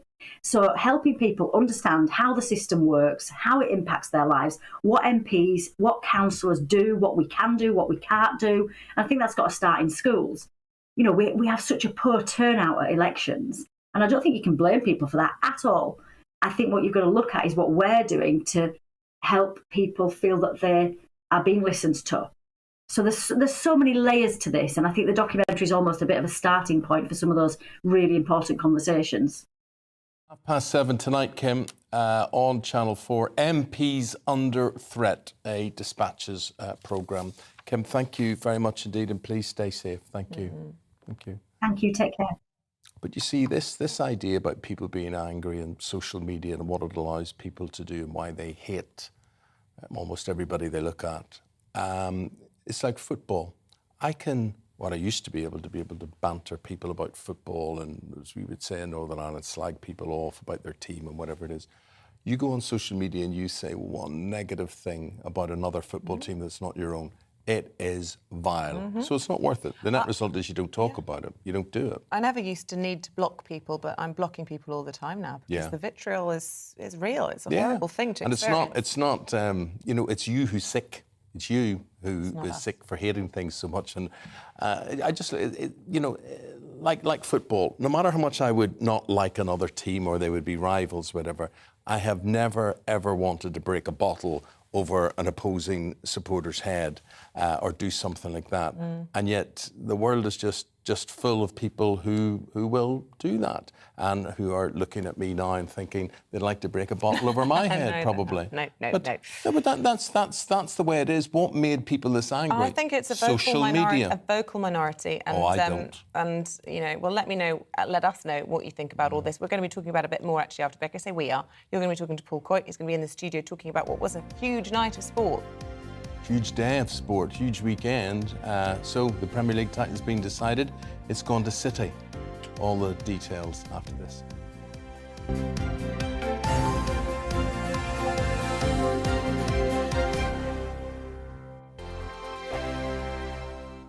Every morning from 6 o'clock, we'll wake you up with GB News Breakfast with all the stories you didn't know from the night before. So whether it's serious news, entertainment, or your own views from all over our great nation, we're here to kick off your day with a smile. The national media should be reflecting and reporting what's happening here. You will notice the northwestern accents. Whether you're with us on TV, radio, or online, every morning, it's breakfast from 6 a.m. Hope you can join us. On radio, they call it the drive time slot, 4 p.m. until 6 p.m. as listeners head home. It's that part of the schedule when the dust of the day's events begin to clarify, and we try to make sense of it for you. Brazier is drive time for radio and TV. It's fast, it's punchy, it's opinionated, there's a Brazier angle and a little bit of levity. That's the question. That's two questions, actually. That's Brazier, Monday to Thursday, 4 till 6 on GB News. Hello, I'm Michelle Jubilee, and you can join me every weekday 6 till 7 on Jubes and Kerr. Me and my panel will get stuck right into the day's events, and I can tell you, in fact, I can warn you, expect some robust debate, some strong opinions and perspectives from both sides of the fence. It's about you at home as well. I love to read out all of your comments, or at least as many as I can. So join me, Michelle Jubilee, Monday to Friday, 6 till 7 on Jubes and Kerr. I'm Dan Wootton. Join me Monday to Thursday from 9 to 11 for the feistiest and most fun news debate on TV, where free speech reigns. I'll bring you a sharp take on the day's biggest stories, bombshell newsmaker interviews, and A-list guests. And I guarantee you, no spin, no bias, no censorship, and no reason to go to bed. That's Dan Wootton tonight, Monday to Thursdays from 9 on GB News.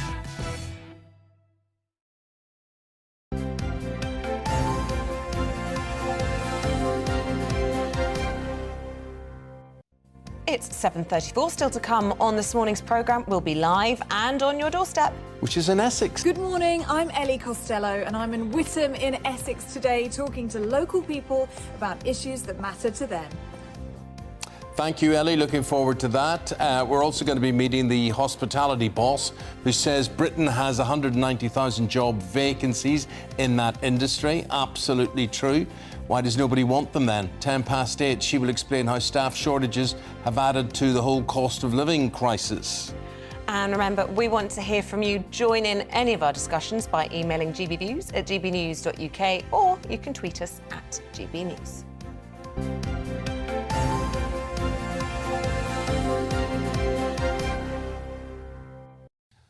Let's delve back into yesterday's football. Paul Coit is with us now. So finally, by 1 point, by a very, very slim margin, Manchester City are champions of the English Premier League. Liverpool just coming up the rear. God, it was honestly so exciting. And we thought there'd be some sort of twist in the tail.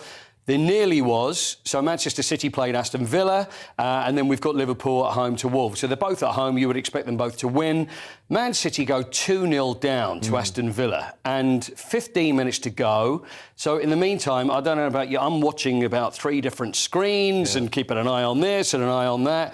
So Man City go 2-0 down, 15 minutes to go. Then they get the equaliser. Liverpool at this point, because they went 1 down as well, they won 3-1. So by this point, we've got Aston Villa there playing against City, and then City get another one, and then they get the winner. But I don't know whether you heard, but there was a rumour that was going around Anfield. This is when Liverpool were 3-1 up, that City had actually gone 3-3, that Philip Coutinho had actually got an equaliser at Manchester City. So all it takes is one person in the crowd to start it. So it's like, we've just heard. So Liverpool, everybody starts celebrating. But it's probably someone's just made this joke, said it to someone. The whole thing spread like wildfire. It was all false. Yeah. So everybody's celebrating, but it wasn't the case. So in the end, City get through. I mean, what a finish. 3 goals, 2 down, and then they end up winning it. And then, of course, we get, as we've been talking about all week, another pitch invasion. Another pitch invasion. And, we've had so many this week at Crystal Palace. We've had that. Swindon, at Sheffield United. Yep. Just awful. They're dangerous. They're really dangerous. You could see this coming because as soon as if it's unpunished, if it's unchallenged, somebody else will do it. And they see it, and then it's like, well, that seems like we've got licence to do it. And I'm going to weigh it up as a sports fan, and like you as well, it's incredibly passionate. We get very excited, and we do let our emotions run away with us, but surely you can do it without running onto the field of play. And even if you and then do... striking players. That's it. If you do, surely you should be celebrating and not running up to other players. I mean, we saw Patrick Vieira the other day. This is a guy who's the manager of Crystal Palace, walking off the pitch there at Goodison, and he's got some kid going up to him with a phone. He's trying to film in his face. And, of course, you're going to get angry. It's let's get a reaction, let's get a reaction. Billy Sharp gets headbutted. And so now, we saw it then at Man City. Robin Olsen, who's the Villa goalkeeper, got attacked as well yesterday. So something has to give. We can't have going back to the days of the fences, because that would be an awful step back, but something has got to stop. I mean, what happens with the playoff final? I mean, that's going to happen at Wembley. Yeah. Are we going to see that again? Well, maybe the mood's changed on it already. I don't know, but I was saying earlier, I mean, it used to be in the 70s and 80s, matches were policed and the clubs paid for the police to be there, but now it's all voluntary stewards. It is, yeah. And the fans know the difference. They do know the difference, and the thing is, then it was more of a case of football violence that was going on between fans. It was. This is a matter of just running onto the pitch. So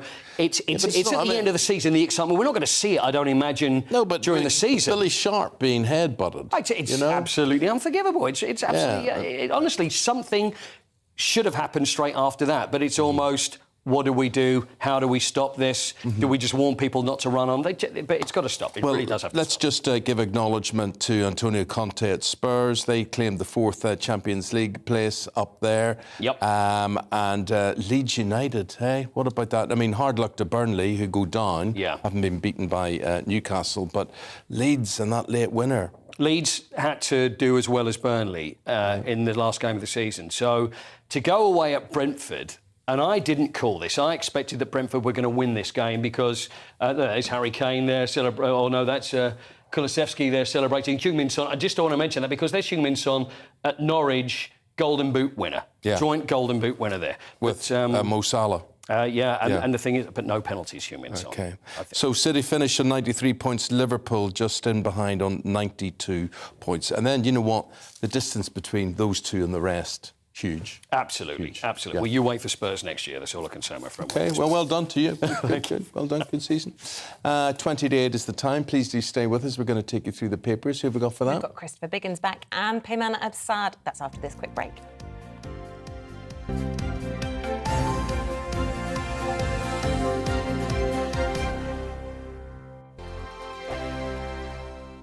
Every morning from 6 o'clock, we'll wake you up with GB News Breakfast with all the stories you didn't know from the night before. So whether it's serious news, entertainment, or your own views from all over our great nation, we're here to kick off your day with a smile. And the national media should be reflecting and reporting what's happening here. You will notice the northwestern accents.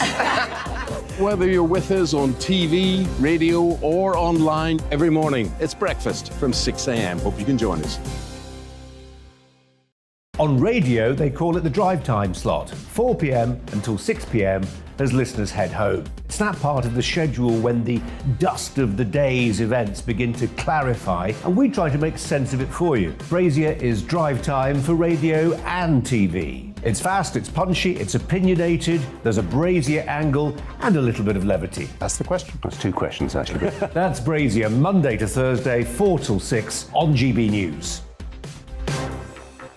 Hello, I'm Michelle Jubilee, and you can join me every weekday 6 till 7 on Jubes and Kerr. Me and my panel will get stuck right into the day's events, and I can tell you, in fact, I can warn you, expect some robust debates, some strong opinions and perspectives from both sides of the fence. It's about you at home as well. I love to read out all of your comments, or at least as many as I can. So join me, Michelle Jubilee, Monday to Friday, 6 till 7 on Jubes and Kerr. I'm Dan Wootton. Join me Monday to Thursday from 9 to 11 for the feistiest and most fun news debate on TV, where free speech reigns. I'll bring you a sharp take on the day's biggest stories, bombshell newsmaker interviews, and A-list guests. And I guarantee you, no spin, no bias, no censorship, and no reason to go to bed. That's Dan Wootton tonight, Monday to Thursdays from 9 on GB News.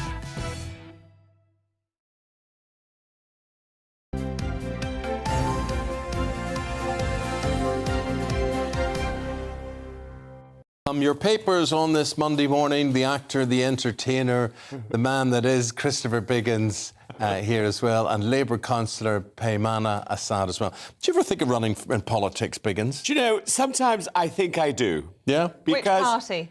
Well, I have to be a Conservative, I'm afraid. That's why we're here together today, Yes, me and we myself. No, I'm a true Conservative. I mean, I was a great Margaret Thatcher fan. I'm a Conservative to the left, though.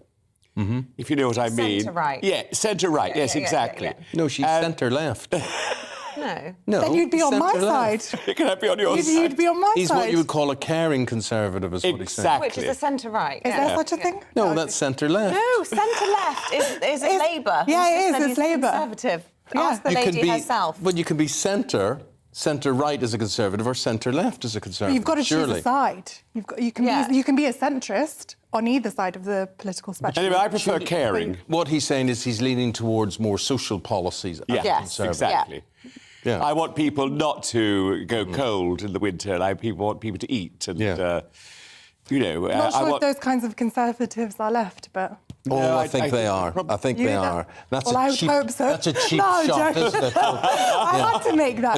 It's not a Taliban regime here, which is where you want to start. Yes. We're in with the Express. This is page 2 in the Express, and the Taliban said they had changed in Afghanistan, but they haven't. No, I don't think the Taliban... I think the Taliban knew who they were all along. I think that other people from the outside thought they might have changed this time. But, you know, many people like myself had been saying from day one that these people have not changed, and they are more... They might be, you know, more squeaky clean in terms of their PR campaign on social media or in the press. But when it comes down to their policies, they're very much... the same. And I think this ruling about the need for women to cover their faces on television goes alongside some of their other rulings about denying girls an education above grade 7, 6, denying women the right to work, asking women to have a male escort when they go outside. A lot of these things are actually un-Islamic in essence, because, I was watching a former Afghan MP who's now in exile in the UK, and she was saying how even in Saudi Arabia, in the holy city of Mecca, Muslim women do not cover their faces, and there's gender mixing. What is the idea of covering a woman's face? Is it something about temptation, or how would you describe it? Well, I would describe it as control, about taking away the autonomy of Afghan women. But I think this is something much more deeper. I think this is about the erasure of Afghan culture and traditions. I mean, recently I helped lead an online campaign about promoting Afghan traditional dress, which is something that the Taliban are actually trying to erase by asking them to wear all black veils and all black, they put on this show at Kabul University. And it was basically something from a Harry Potter film, if I'm going to be absolutely honest. And I led this online campaign with a traditional Afghan dress, and it's really about, this is traditional Afghan dress. This is to show people that actually, yes, Afghan traditions are conservative. I mean, you can see that's quite covered up, but it's about having a scarf and your choice whether you want to wear it or not. And that's what Afghan culture is all about, moderation. The tragedy of what's happened in Ukraine is that it's given all of the West's attention diverted all of the West's attention away from what the Taliban have been getting up to, and they've been having a field day from what I've been hearing from people.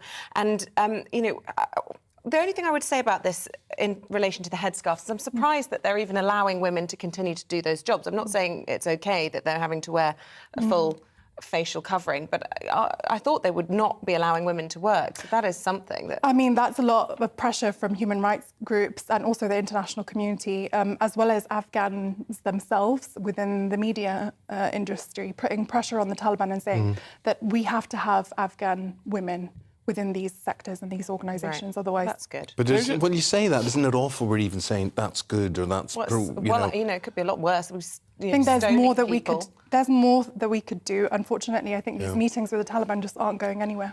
Don't a lot of these women, though, wear incredible Chanel outfits underneath all of this black, covering them up? I mean, they're sort of desperate to wear something lovely.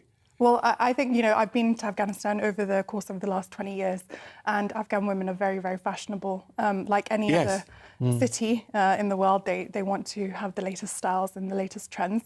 But they can only wear that in private. Well, now it seems like that. And so choice is really being taken away. Yeah. OK. Biggins, what would you like to choose as your next story? Well, I've got this lovely, heartwarming story about this little girl, Evie May, who doctors feared that she would never walk, talk or see. And she now can do all three. I mean, as a baby, it was so distressing for her family to be told that now she doesn't wear glasses, she can see, she's very bright, she can run, walk. It's an incredible story. What was wrong with her? And how she had a terrible disease which affected her brain. It was a brain disease. And they just didn't think there was any hope for her. They tested everything and suddenly she's proved them all wrong. Well done, Evie May. Yes, which is brilliant. And it's so wonderful for her parents. Oh, love a feel-good story. Yeah, it is a feel-good story, which is, we need more of those. We do. Paimana, we're going back to fuel poverty. Front page of the Times it is today. Let's see what they're saying. They're saying fuel poverty predicted to hit 40% of all households in the country. Yeah, and I think, again, this is about a dilemma for the Chancellor, Rishi Sunak, in implementing something to help ease the difficult situation that households in the UK are going through, the need for a windfall tax on oil and gas companies in order to see the profits from that go to, low economic income families across the UK. 7 out of 10 Brits are in favour of a windfall tax. And so I think that this is an initiative that needs to come in quickly. We were talking about it a little bit earlier, weren't we? I was just trying to find our GB views. I don't know if they're floating around, but people were getting in touch with their thoughts on GB views. We've lost it a while ago, but I mean, it's populist, isn't it? But the big worry is, where exactly will this money go, and will it just get swallowed up into the Treasury? And would it actually be better if you just cut VAT on bills so people could actually instantly see the most badly affected by this cost of living squeeze would instantly feel, the benefit of that? Or, as Judge Osborne is proposing, just send cheques? No, I think you're right. I'm just asking. No, but I think you're absolutely right when you're saying it comes off bills. Yeah. That's what's hurting people. Yeah. And you've then got to feel somebody is helping me with my fuel bill. People are prone to temptation. We're not all saints. You give somebody £100 cheque, they don't have to spend it on the fuel bill. But can that the same be said of the government? If they do a big windfall tax, it just goes into the Treasury's hands rather than the big companies. That's what I'm saying. Yeah. I'm saying it's got to come off the fuel. Look, it's simply easy. They issue a digital bill. It says £100 on it or whatever. Somebody can press a button and say, we reduce all these bills by 15% or whatever it happens to be, and that's it done. I think people make things more difficult than they need to be. Well, there could be conditions on it. So if you're going to give money, there could be a condition that this money needs to be used on, energy bills. How could you? Well, that? there's loads of ways of doing that. If you, sending money to a specific account saying. There's different ways of doing it. Well, I'm sure that the thing is, it just needs to be done. Stop talking about it and start doing something about it. We may have a little bit of window of opportunity here, but when the autumn and winter come back again, it's going to be a whole. I would prefer to have it taken off my bill. I mean, I think it's so simple. I agree. It's easy. That's the way. It's also seen to be right. It's doing the right thing. Yeah, exactly. Now, here we are, a fortnight, or less than a fortnight, until the Jubilee gets underway. Tell us what people are doing ahead of it. Lots of people getting very excited. Lots of people are very excited. Double-page spread you've got inside the Mirror. That's right. Are you not excited? I'm excited by the Jubilee. I mean, I think the Queen has made a remarkable recovery. It was so wonderful to see her at the Windsor Horse Show, and she was so funny. And, you know, when they said, so good you could make it here today, Your Majesty, unlike when you didn't go and open Parliament, yes. you know, and she went, oh, shut up, you know. I mean, it was wonderful. And she laughed and she was pointing out her horses. It was fantastic. Do you think you might spot her at the Chelsea Flower Show today? Well, I suspect I won't. She goes much later usually, but I think that's a little bit too much for her. There's a lot of movement involved. It's quite a long walk. Can't really bring the gardens Although to her. the Chelsea Hospital, perfect if she did want some R&R. Yes, that's true. But, of course, in the Mirror today, they're putting all the things you can get. I love this one. For £38.99, you can get a cutout of a picture of the Majesty with a cutout man, and you can put your face in it. Perfect. So I think that's a wonderful. Oh, I'm going to get one of those, definitely. Then I love this, a salt and pepper, which is a corgi with the Queen. So the Queen Which one's salty? Well, I think the Queen probably is pepper, and I hope anyway, the corgi is salt. Then there's a Barbie. Which is £94.95. That's quite expensive That's for a collector's Barbie then. Yeah. And I love this one, a rowing machine, which is £3,500, and that's got the Union Jack on it. Embossed, sort of painted on, which is really good. And then they're just... I love the watch. A colour of the Queen's outfit changes daily on this swatch. There you go. There you go. We're all getting in the mood. Thank you very much indeed, Christopher and Paimana. Could be worse, it could be me, where there's now a doll, a blow-up doll available with my face on it. No. For hen parties. No. It's made of wear weekend. Did you not see the picture? No. All sorts of bits of it inflate. Really? The mind boggles. I think it's time to move on to your doorstep. I'll send you the picture. That's hilarious.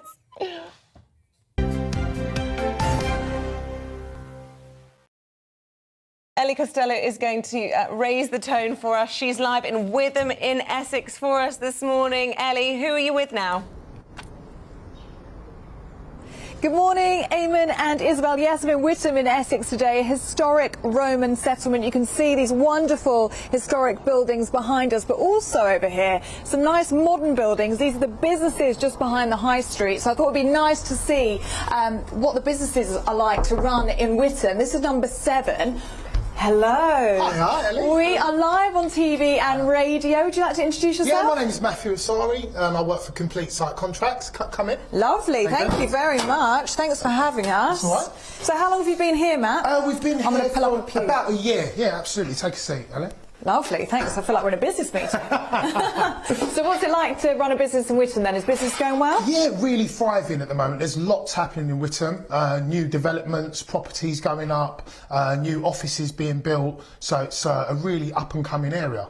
Right, so you're a recruitment agency. So what do you specialise in? So we specialise in trades and labour, so construction. So we supply various different trades to developments all over the UK. And business is going well, so that's fantastic, Really especially well. after lockdown. Absolutely. What's it like in Witham? What are the people like? If someone's watching up and down the country today, what can they expect if they were to come and visit I would say definitely visit Witham. It's really, really friendly, really welcoming.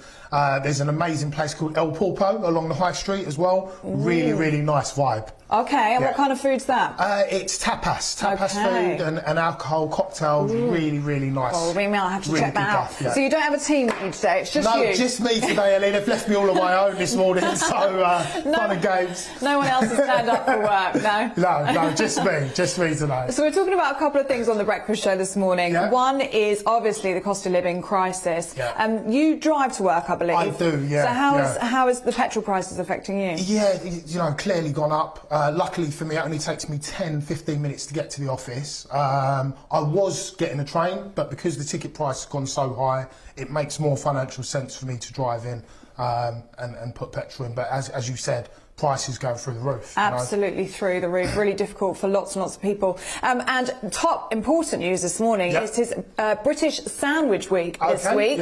What is your favourite sandwich? I'm going to put you on the spot. Bacon sandwich. Bacon sandwich at this time of the morning. That's what you want, isn't it? And the question is, what kind of bread? Brown bread, Ellie. Brown bread? Yes, brown bread. You're throwing a bit of a healthy vibe in there right at the end. Going, absolutely. Wow. We'll see what we can do about sourcing you a bacon sandwich. And we're also going to see if we can check out that tapas restaurant. Eamonn and Isabel will be here in Witham all morning. Thanks so much, Matt, for joining us. Thank you. And we'll see you very soon.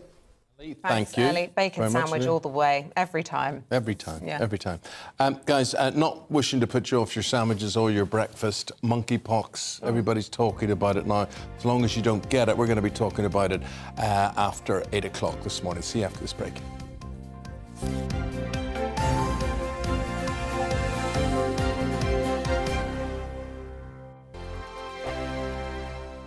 Every morning from 6 o'clock, we'll wake you up with GB News Breakfast with all the stories you didn't know from the night before. So whether it's serious news, entertainment, or your own news from all over our great nation, we're here to kick off your day with a smile. The national media should be reflecting and reporting what's happening here. You will notice the northwestern accents. Whether you're with us on TV, radio, or online, every morning, it's breakfast from 6 a.m. Hope you can join us. On radio, they call it the drive time slot, 4 p.m. until 6 p.m. as listeners head home. It's that part of the schedule when the dust of the day's events begin to clarify, and we try to make sense of it for you. Brazier is drive time for radio and TV. It's fast, it's punchy, it's opinionated, there's a Brazier angle and a little bit of levity. That's the question. That's two questions, actually. That's Brazier, Monday to Thursday, 4 till 6 on GB News. Hello, I'm Michelle Jubilee, and you can join me every weekday 6 till 7 on Jubes and Kerr. Me and my panel will get stuck right into the day's events, and I can tell you, in fact, I can warn you, expect some robust debate, some strong opinions and perspectives from both sides of the fence. It's about you at home as well. I love to read out all of your comments, or at least as many as I can. So join me, Michelle Jubilee, Monday to Friday, 6 till 7 on Jubes and Kerr.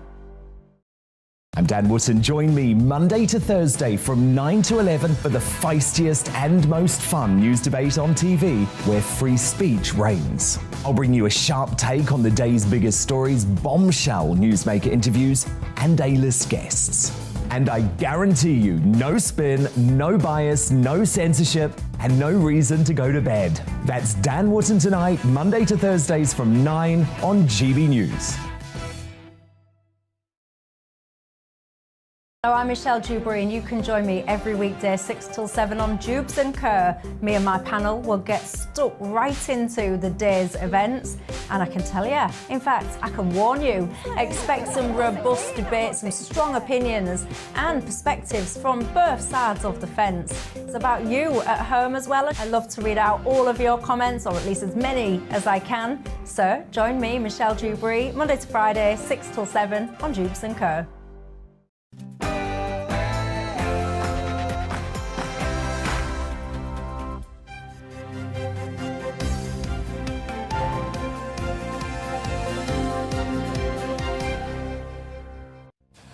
Sources close to the Prime Minister accuse Sue Gray of playing politics as she prepares to publish her long-awaited report. Good morning. It's 8 o'clock on Monday, the 23rd of May. This is Breakfast on GB News with Eamonn and Isabel. Leading the news this morning, Whitehall Ethics Chief Sue Gray has been accused by allies of the Prime Minister of playing politics with Partygate. The comments come ahead of the release of her much-anticipated report that could be published as early as tomorrow. The government is being urged to act now on the cost of living to help people facing £3,000 energy bills. Boss of the energy firm Eamonn said yesterday that the cost of living crisis has led to 1 in 8 customers struggling to pay their bills. The former Conservative MP Imran Ahmad Khan will be sentenced today after being convicted of sexually assaulting a 15-year-old boy. Khan, who was elected to the Wakefield constituency in 2019, is formally appealing the conviction. And remember, we are the People's Channel. We love to hear from you throughout the programme. Send in those emails, gbviews@gbnews.uk, or tweet us at gbnews. And you can subscribe to the GB News channel on YouTube to get all the latest on the big stories. So do that as well. We'd very much appreciate it.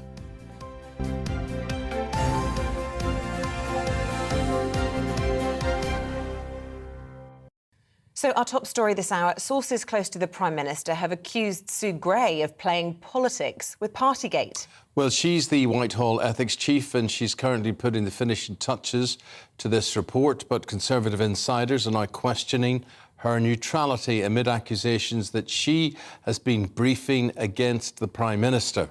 Well, it comes after news of a meeting between her and Boris Johnson, which prompted some cabinet ministers to deny the government was interfering in the report's independence. So what has happened so far? 126 fines have been issued relating to all of this, with the Metropolitan Police concluding its investigations last week. So the full report could be released as early as tomorrow. Well, for more, let's speak to the assistant editor of Conservative Home, William Atkinson. Very good morning to you. Thanks for coming into the studio. Look, I want to start by talking to you about what's leading on the Mail this morning, this line that allies of the Prime Minister are accusing Sue Gray of playing politics. And a few people saying, you know, that's a bit rich, given that she has a long track record of being a top civil servant. Well, they must be worried, William. Well, I don't think they're necessarily as worried as they may have been a week or so ago. And I would say they might be slightly overplaying their hand in this sense, is that Sue Gray is, as far as we know, a consummate professional. She has reached the sort of pinnacle of the top of the civil service who doing her job properly, and she's an ethics advisor for a reason. So I would say any ally of the Prime Minister who's questioning her ethics should make sure they're on very firm ground before they do so.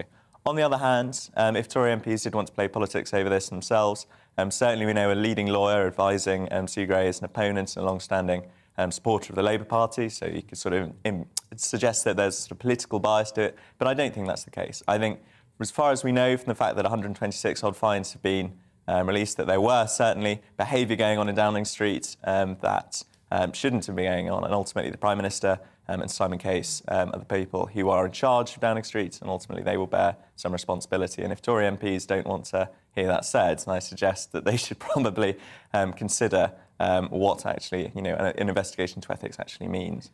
OK, so do you think heads might roll? And if so, you know, how much trouble is the Prime Minister in? Or do you think Simon Case might be the one to cop it?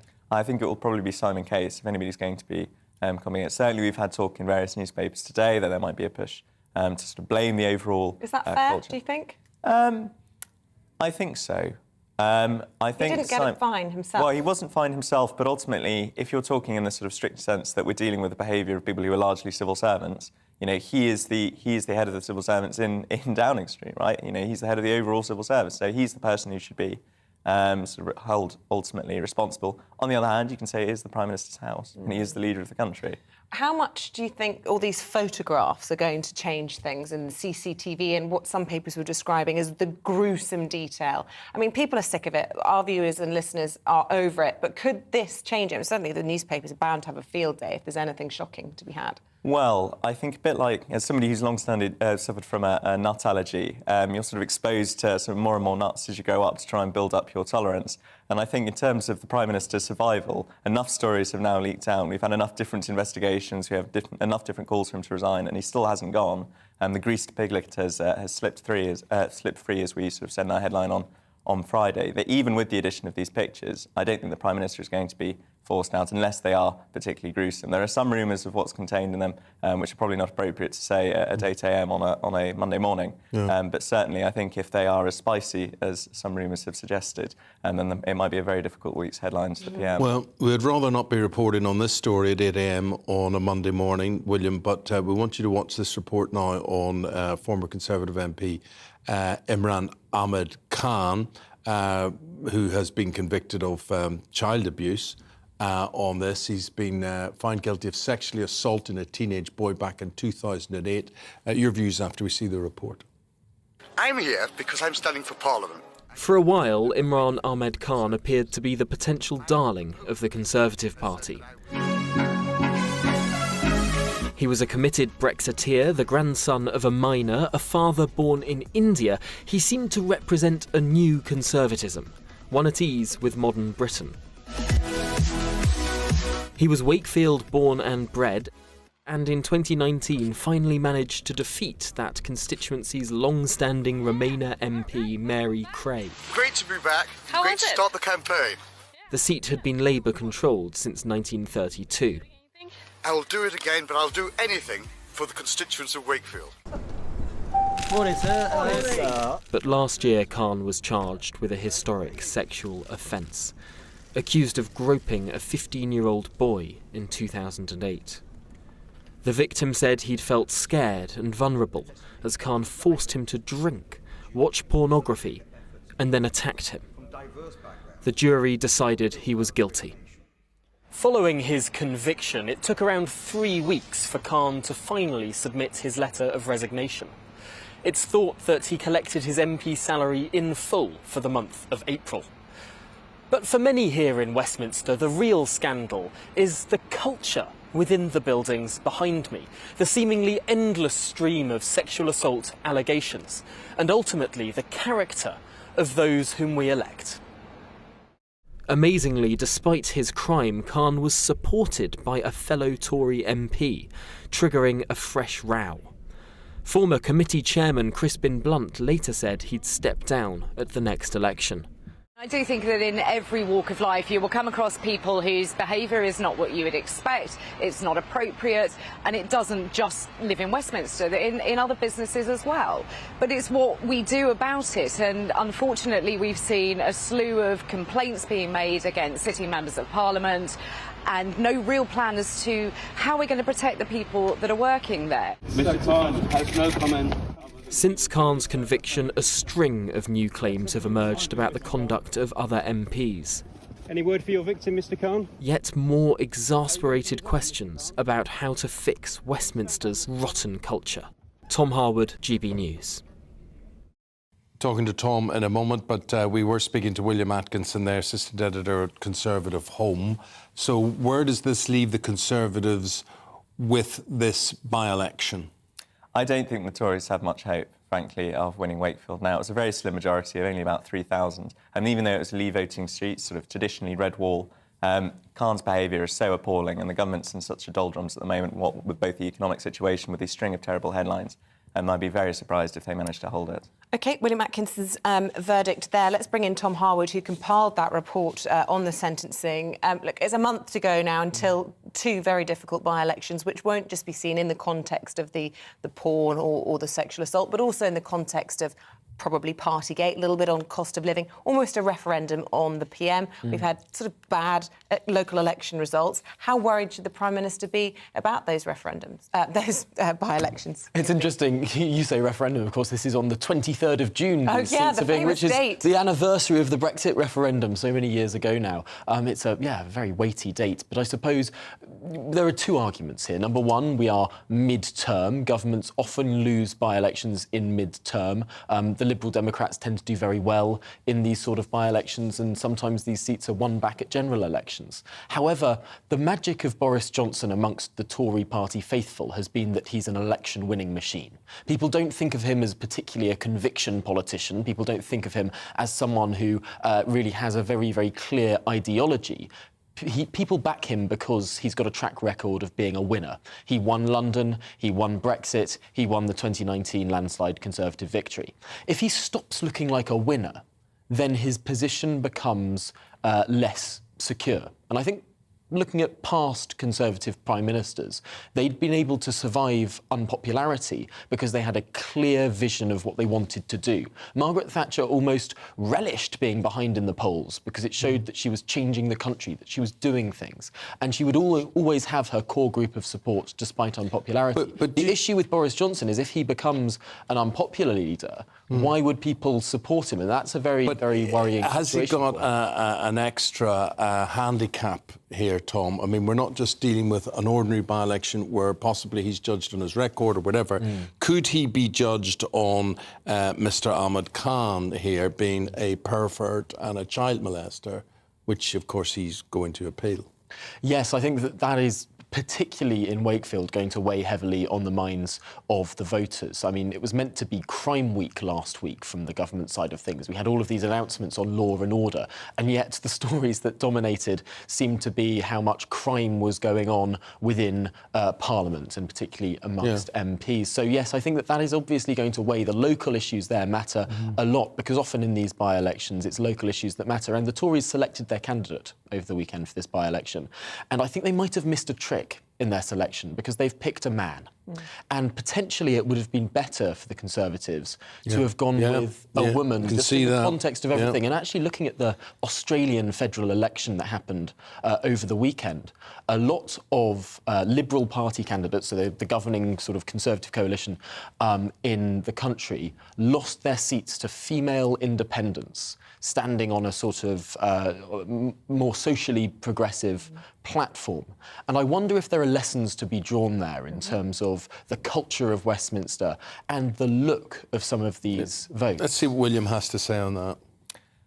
Well, I think certainly in the context of the Australian election, as Tom rightly points out, it was a series of progressive, sort of middle-class, high-powered sort of individuals appearing to sort of leafy constituencies. So I don't think that really applies in particular in Wakefield. But I think more broadly, as we certainly saw with the Liberal Democrats at the local elections, I think the Tory party is very much under threat on its sort of blue wall, socially liberal, sort of middle-class fronts. And I think those are people who have always disliked Boris Johnson, now especially dislike Boris Johnson as they see inflation skyrocket and the Tory party get dragged further and further into the mud. But there may be a protest vote from people who, in the north of England in particular, they're looking in, they're saying, we've told you for years about these sex grooming gangs, we've told you what tends to go on here, and everybody dodges it, fails to acknowledge it, and Mr Ahmad Khan might just be an example of that.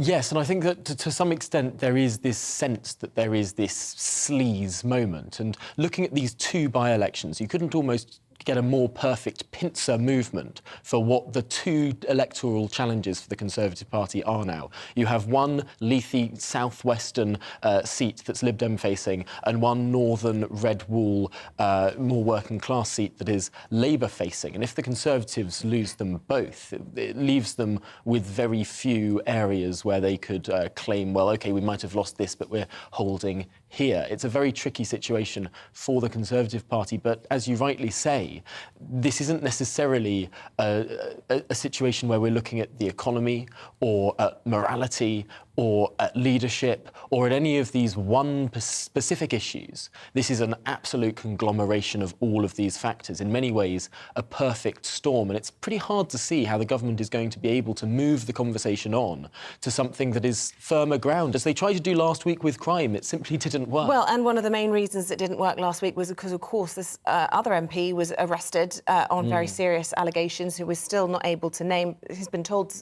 to stay away from Parliament, but presumably, if that leads to any sort of prosecution, another by-election. Quite possibly so, and it would be wrong to speculate on the name or the type of seat that was, although I have to say it is an open secret in Westminster, this name.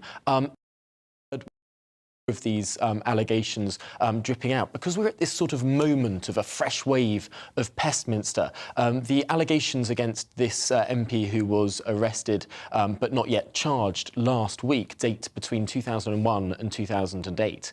Similarly, the Imran Ahmad Khan allegation was 2008. I think there are going to be a number of these allegations bubbling up, historic allegations, where people feel like this is the moment to come forward. So potentially it doesn't say all that much. It could well say that we have actually moved forward in the culture of Westminster, that now this stuff isn't happening so much, but now people feel able to talk about it. And so potentially, in a funny sort of way, this might show progress, even though it seems so desperately sleazy. Well, let's hope. Tom, thank you very much indeed. Tom back with his programme, The Briefing, 9:30. William Atkinson from Conservative Home, thank you very much indeed as well. 8:15 is the time. Let's bring you up to date with the latest headlines. And Boris Johnson says many Ukrainian children have seen or experienced things that no child should have to witness. He's written a letter to the children of Ukraine, and he said he believes it is going to win the war, and children should be proud of their country, of their parents, and of their soldiers. The government has advised that contacts of those diagnosed with monkeypox should self-isolate for 21 days. The UK Health Security Agency says anyone who's had unprotected direct contact with a confirmed case shouldn't travel and should avoid pregnant women, children and the immunosuppressed. We'll ask Dr. Sarah Kyatt for her advice in the next 10 minutes.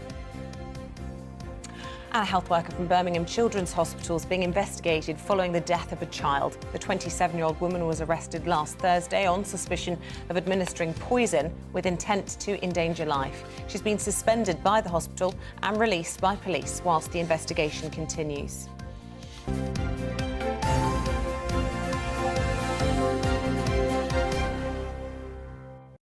When I was a teenager, and most people that I know had jobs in the hospitality industry. Me too. And indeed, when I was 2 years hosting the Tea Time News programme in Belfast, I would leave at 7 o'clock and be in the bar at 7:30. I love that story. And I continued to work because I never thought the TV career would last, as I know many of you hope that it wouldn't. But it has, and 42 years later, I still have very close connections with the bar industry and the hospitality industry. I'm going to talk about this now because following the pandemic, there was a record number of people who left jobs like that. And it's led to analysts coining the term the Great Resignation. Well, in the hospitality industry, the UK has 190,000 job vacancies as we look at it today. So what effect is this exodus having on the cost of living crisis? Well, CEO of UK Hospitality, Kate Nichols, joins us now. Good to see you, Kate. The first thing I just sort of want to know is why people not filling those jobs leads to a cost of living crisis. Well, what we're seeing at the moment and have seen since the summer when we reopened, and let's bear in mind hospitality was the last sector of the economy to reopen, so we were back of the queue when it came to recruiting people to come and work with us. We've seen 1 in 10 of our jobs go unfilled. That means our businesses are having to close for certain hours of the day. Some of them are closing for certain days of the week, or they're turning away business. And it also means that you've got wage rate inflation going across the sector. On average, it's about 13% at the moment. And with the squeeze that we're seeing in other areas, the cost headwinds that these businesses are facing into, that inevitably leads to higher prices to the consumer. So it's a double whammy, really, for these businesses. They cannot meet the demand that they've got. They're having to restrict their supply, and they're having to put their prices up. Kate, you could look at it another way. You could look at it that the reason these jobs go unfulfilled is that the industry isn't paying them the right rate in the first place. Well, I think that we've done an awful lot to address that. I would say that the industry is paying above market rates at the moment. The average rate of pay for bar staff and waiting staff is now £23,000. For our chefs, it's over £30,000. And for the restaurant managers and hotel managers that we're looking at, you're upwards towards £40,000, £50,000. So these are not poorly paid jobs that we have gaps in. These are not just entry-level jobs. And even our entry-level jobs are well above £10 an hour now. So the industry is investing in its people. We simply can't recruit. So you've got members of mine that are saying they put job vacancies out. They've got lists of job vacancies. They get 1, maybe 2 people applying for a job if they're lucky. And they still have 1 in 10 of their job roles unfilled and have been unfilled. Which leads us to the great imponderable. Why? Is it Brexit? Is it more complicated than that? I think it is more complicated than that. Brexit makes it harder to rectify, but it is more to do with COVID and the reopening of the global economy and the shutdown of the global economy. We saw about a fifth of our workers who were non-UK nationals go home during COVID and couldn't travel. So it made them difficult for them to be able to return. Those were COVID restrictions, and we still haven't got our foreign students back. But you've got, last week, the ONS put out stats. You've got fewer people in the UK unemployed than you've got vacancies in the economy. 1.3 million jobs across the economy going unfilled. And that means we simply don't have enough people in the country who are available to work to fill all those roles. And hospitality is a large part of that.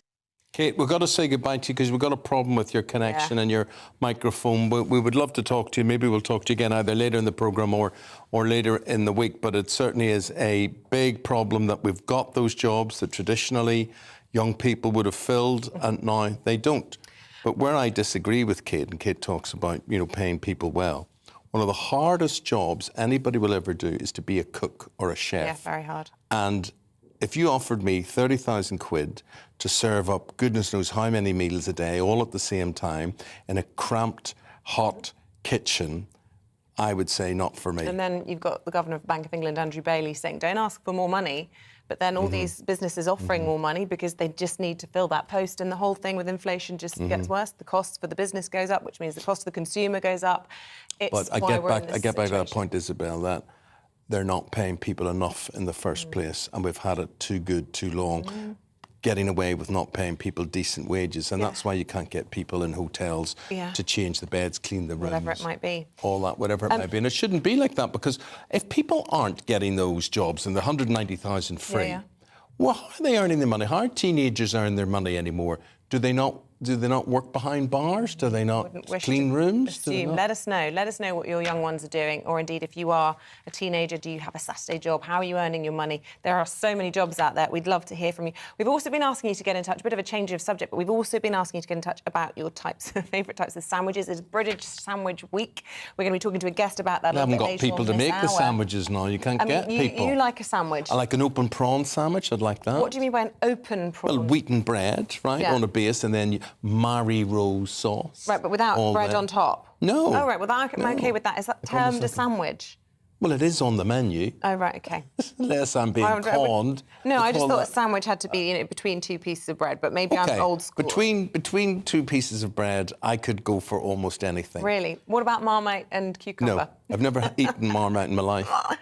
I've never. What? You don't like Marmite? No, and I wouldn't be overly fussed on cucumber, though I've sort of changed my views on that. Well, a few of you have been getting in touch. We read out Jim's earlier. He's from Australia. He said salt and vinegar crisps in a sandwich. Brilliant. Fiona says Marmite, a medium cheddar and lettuce sandwich on a freshly baked, crusty white slice, buttered on both sides.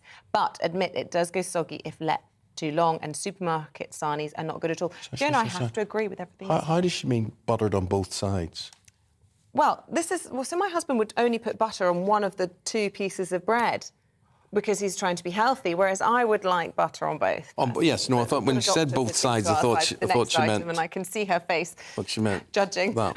But let's go through. I mean, almost everything is nice in white bread. Almost everything. Beetroot, tomatoes, egg and onion sandwiches. Oh, goodness. I can't think of worse. No. Tuna mayonnaise. Yeah, that'll do. Yeah. Ham with mustard. Yeah. Potato crisps. Potato crisps. Yeah. So we could do a whole segment on sandwiches. Guess what we are? A little bit later. We have to move on. We don't have to move on. No, you feel you have to move on. That's a different thing. Turkey sandwich with cranberry at Christmas, sauce. But not in May. Oh, I had one last week. That's what I'm suggesting. It might have been in the freezer for some time. No. That was in the hotel I was staying at. Well, no. Who had no staff to make them. But when I came in at 10 o'clock at night, they said, we don't do room service, Mr. Holmes. We don't have, the kitchen's not empty. But seeing it's you. Special treatment. They wouldn't have done it for you, but they did it for me. I doubt they would.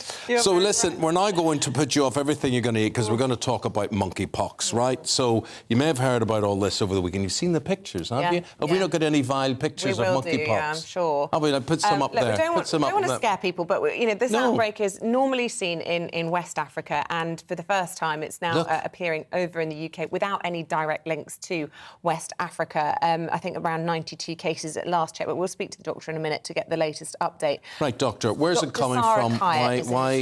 Where is it? What is it? Are you likely to catch it? Right, so monkeypox is a virus, and as you say, it's endemic in West and Central Africa. It was originally found in 1958 in monkeys, hence the name, first seen in a human in 1970, and it causes, in most people, fairly mild symptoms. Initially, just headaches, fevers, chills, body aches, and then you can get this rash, which often starts on the face and then can spread to the rest of the bodies, including hands and genitals. And the rash is usually just a red spot to start with. Why would it be in your genitals? Forgive me for asking. Well, it can spread anywhere, but yes, it is found there, and there. It can do, yeah, and that's what makes it more likely to spread through sexual contact. OK, so look, if it's fairly mild symptoms, and yes, it's pretty grim to have big bumps, but why is there so much concern? I mean, we've heard from the government over the weekend, saying, look, this is, of course, I don't know why you're making me laugh, sorry. Why is this of serious concern? I think the issue is that in vulnerable people, like with so many other illnesses, it's particularly bad in those that are immunocompromised, those that are under the age of 12, vulnerable people. And in those people, it can be serious and even fatal. So I'm just trying to get this straight as to, I mean, first of all, people, because we're also used to COVID-19 and the pandemics and all that sort of thing, people will immediately be worrying about, right, how easily is this spread? You talked and you dressed about that. Is this likely to become a great crisis? The other good thing is we've got a vaccine for this already, don't we? So it's very closely related to smallpox, and we know that the smallpox vaccine is about 85% effective in this. So there will be some people who are already vaccinated against smallpox from when they were much younger. We stopped vaccinating it since we eradicated it, but we know we have that vaccine and we can give it if needed. Do we know why this is happening? I mean, I read somewhere that there was some suggestion that because we've all been out of contact with each other, that these viruses are all spreading with great sort of venom again. I don't know if that's the technical term, but I mean, is there any sort of explanation for why it's reaching Europe and spreading here? No, unfortunately, usually there's always a connection, so a link to someone that's travelled to West or Central Africa. At the moment, it's now spreading within the community, so we're not noticing that specific link anymore, and we don't know why that's happened now.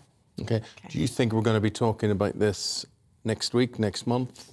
Okay. We know the numbers are escalating, so it's already, as of Saturday, there were 20 in the UK, and that's gone up quite a bit. So I think it will continue to rise. We're getting new figures coming through today, and they've not arrived yet, but I think we'll see a little jump there, and I think it'll probably be in the news for a while. And just lastly, the advice to people if they have been in close contact with someone who's been diagnosed with it. I mean, the government now saying stay at home. Yeah, they've advised self-isolation for 21 days if you are a high-risk contact. That means someone that's within your household, someone that you've had sexual contact with, so not someone that you've sat in a train with at some point, but a high-risk close contact. Okay. Thank you very much, Doctor. No, thank you. With that, we'll take a break. And look, after that, we've been talking about it already. We're going to continue to talk about it because it is British Sandwich Week. And we've discovered all sorts of things like how people like them, open, closed, buttered, unbuttered. That last item hasn't spoilt your appetite. We'll be talking about that after your forecast. See you in a sec. Looking ahead to today's weather, and the UK is looking rather cloudy for many, with rain in southeast England and showers elsewhere, especially further west. Let's take a look at the details. Well, quite a lot of showers developing across southwest England by lunchtime, perhaps merging in more general wet weather for a time, feeling quite cool in the rain there. Some wet weather also pushing into southeast England, albeit with an uncertain westward extent, and areas to the west of London may remain mostly dry. Much of Wales will see increasing amounts of showers as we move into the afternoon. These will be slow-moving and will likely be heavy at times. Perhaps fewer showers at lunchtime across the Midlands, but skies will often be rather cloudy. And if it is dry where you are now, showers are more likely in the next few hours. Generally fairly cloudy skies across northeast England, again with showers never too far away. Perhaps the best chance of staying dry towards Teesside and North Yorkshire. Temperatures in the mid-teens for most of us there. Certainly more showers likely as we cross the border into southern Scotland, and these could again be heavy at times and merge together, giving more prolonged spells of wet weather. And it's a similar story for Northern Ireland, with plenty of showers around this lunchtime, the heaviest of which are likely towards Armagh and down. Temperatures here around 14 Celsius. So staying very unsettled for the rest of today, with further showers or longer spells of rain, and generally cooler than on Sunday. And that's how your weather is shaping up for the rest of the Monday.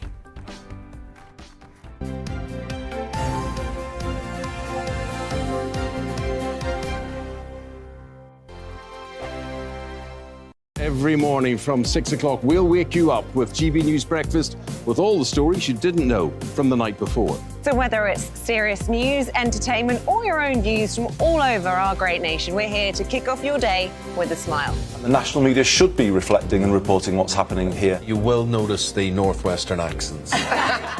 Whether you're with us on TV, radio, or online, every morning, it's breakfast from 6 a.m. Hope you can join us.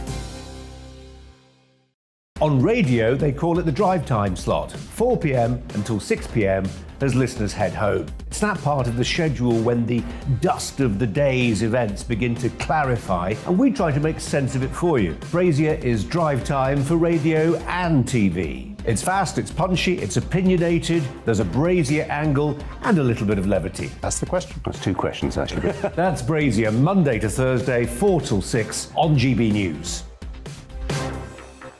Hello, I'm Michelle Jubilee, and you can join me every weekday 6 till 7 on Jubes and Kerr. Me and my panel will get stuck right into the day's events, and I can tell you, in fact, I can warn you, expect some robust debate, some strong opinions and perspectives from both sides of the fence. It's about you at home as well. I love to read out all of your comments, or at least as many as I can. So join me, Michelle Jubilee, Monday to Friday, 6 till 7 on Jubes and Kerr. I'm Dan Wootton. Join me Monday to Thursday from 9 to 11 for the feistiest and most fun news debate on TV, where free speech reigns. I'll bring you a sharp take on the day's biggest stories, bombshell newsmaker interviews, and A-list guests. And I guarantee you, no spin, no bias, no censorship, and no reason to go to bed. That's Dan Wootton tonight, Monday to Thursdays from 9 on GB News.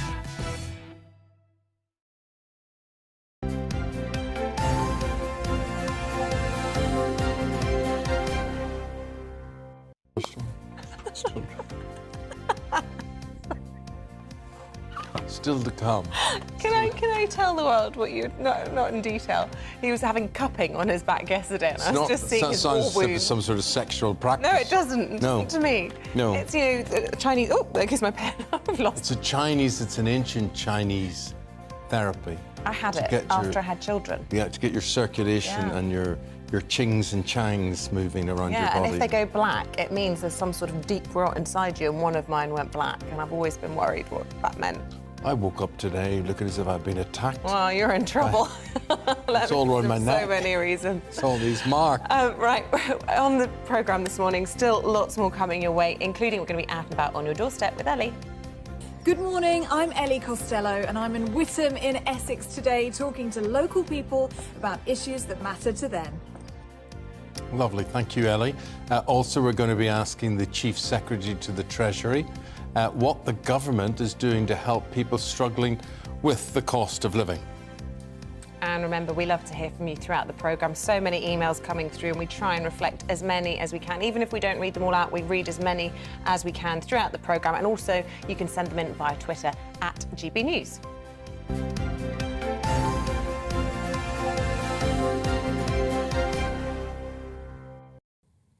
We're now marking or celebrating British Sandwich Week. So if you were having a sandwich, what time of the day would you have a sandwich at? Well, don't ask me that. I mean, we do silly hours. Probably if I was to have a sandwich mid-morning. But, you know, traditionally, 1 o'clock. Sort of like lunchtime. Oh, yeah. But not... I like a sandwich in the evening. Oh, OK. It's the perfect snack food for watching a war documentary, too. Well, after supper? As an actual technical supper after dinner? Anyway. Oh, yeah, that's just like a little extra. Oh, right, an extra? An extra. Oh, yeah, OK. Like 4 slices extra, so something like that there. Anyway, so what is the country's favourite sandwich or sandwich filler? We're going to find out now because we are going to talk to Dan Silverton. Dan is the Managing Director of Soho Sandwich, OK? And he joins us now from London. Dan, what are you preparing something? What are you doing, Dan? It's Monday morning, yeah. I'm preparing a quick sandwich for my son before he goes to nursery, you know, and, you know, it's all fast-paced in the sandwich industry. But, you know, sandwiches are for everyone, from little boys right up to the aristocracy. They're such a wonderful part of our society. Cool. What are you preparing for your son's lunchbox? Give us a clue.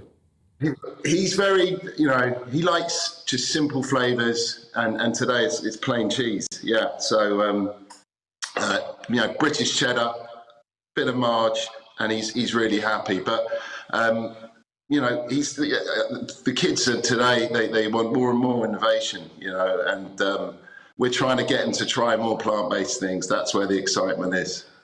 OK, so that's, you know, a humble but very effective cheese sarnie. I'm interested, crusts on or off for your little one? Yeah, it's... crusts on or off? Crusts on, brown bread. OK, and what's the fanciest sandwich you've ever seen or heard of? And you know, do you approve of a bougie sandwich, or do you like them to be traditional? I think, you know, most wonderful sandwiches are the classics for me, you know, so if it was to be upmarket and bougie, you're talking your smoked salmons and your roast beefs and horseradishes.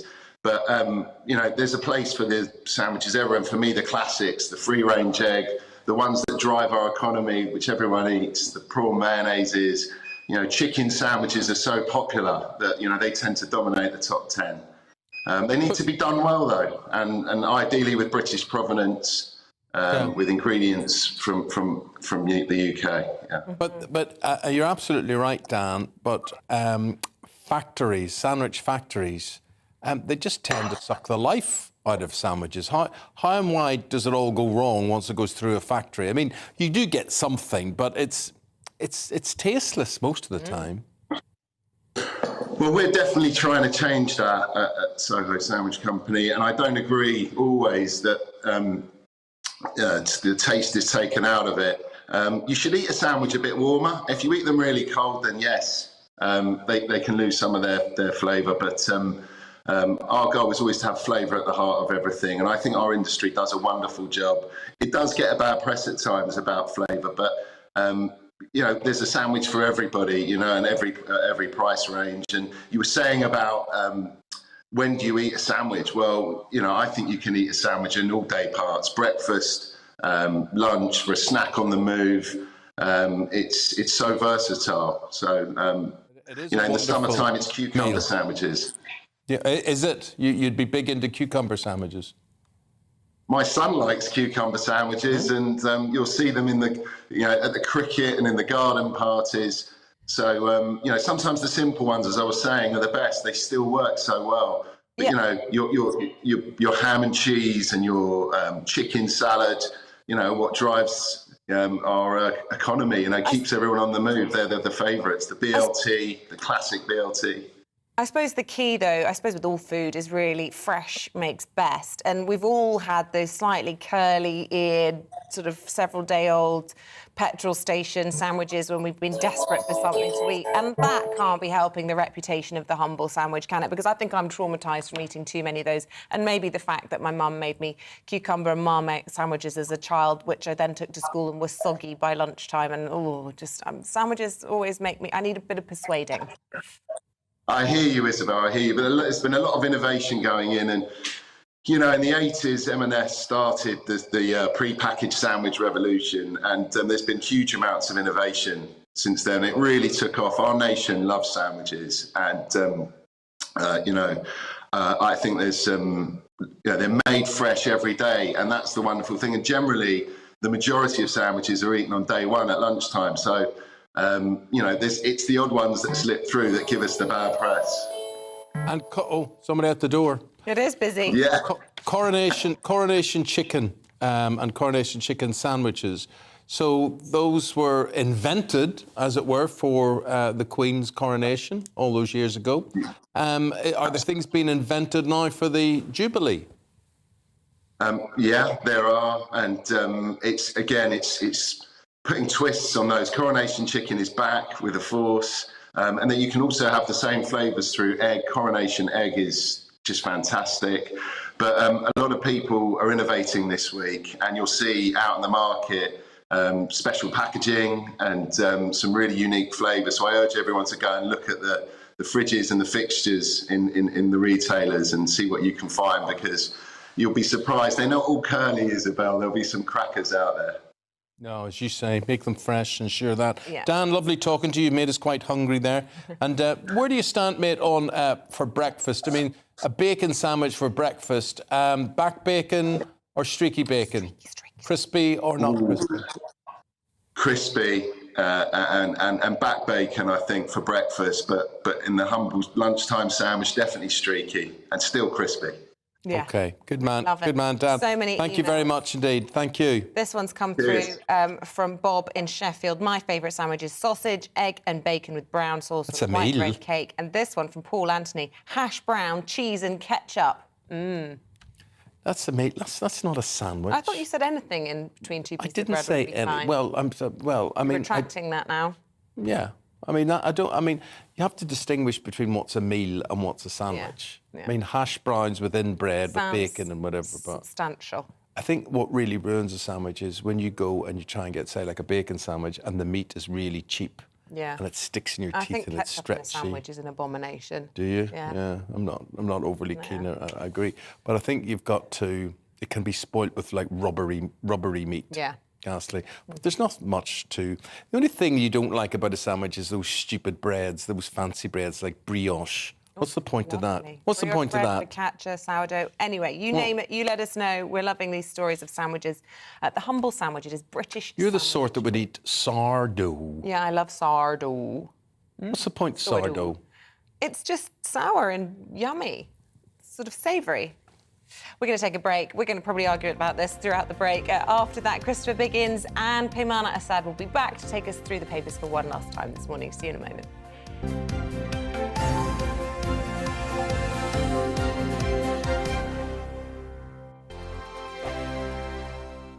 Every morning from 6 o'clock, we'll wake you up with GB News Breakfast with all the stories you didn't know from the night before. So whether it's serious news, entertainment, or your own views from all over our great nation, we're here to kick off your day with a smile. And the national media should be reflecting and reporting what's happening here. You will notice the northwestern accents.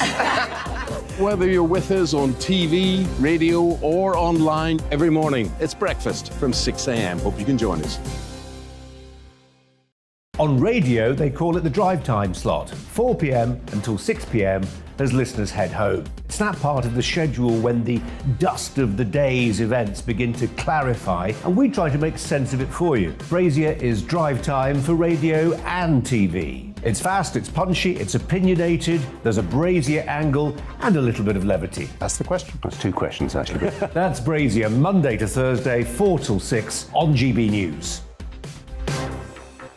Hello, I'm Michelle Jubilee, and you can join me every weekday 6 till 7 on Jubes and Kerr. Me and my panel will get stuck right into the day's events, and I can tell you, in fact, I can warn you, expect some robust debates, some strong opinions and perspectives from both sides of the fence. It's about you at home as well. I love to read out all of your comments, or at least as many as I can. So join me, Michelle Jubilee, Monday to Friday, 6 till 7 on Jubes and Kerr.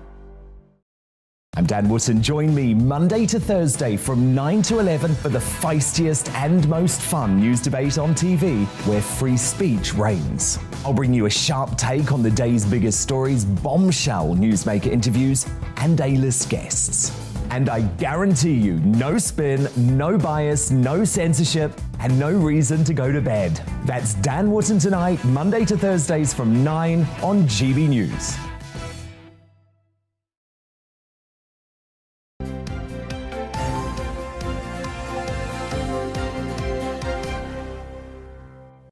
I should just say my mum's just texted Yes, to and she complain said what? about me shaming her for the sandwiches she sent me to school with. Sorry, Mum, they were really delicious. Look at the healthy, strapping girl you turned out to be. Yes. That's lovely. Nice teeth Let's and move everything. on. Let's move That's on. good. Sorry, Mum. It's nutrition. You You can didn't hear suffer from giggling lack of nutrition, did you? Stop it. Good. Giggling from the sidelines, Christopher Biggins and Peymana Assad both here to take us through the papers for a third time. And Peymana, you've chosen a serious story about rail unions and all of these strikes that they're planning. The government over the weekend talking about, or I should say the Tories over the weekend, reportedly talking about torpedoing the unions, and lots of the disruption aimed at trying to cause maximum impact, perhaps around the Jubilee, for example. And what are the unions coming back saying in the Mail about all of this? So the unions have obviously pushed back on this and said that this is a direct threat to their democratic right of working people, and to try and make strike action illegal. I think those words kind of put an idea in the minds of others that a hard-working collective action that many people fought for better pay and better working conditions is now under threat, because if the Transport Secretary goes through with this, what kind of precedent does it set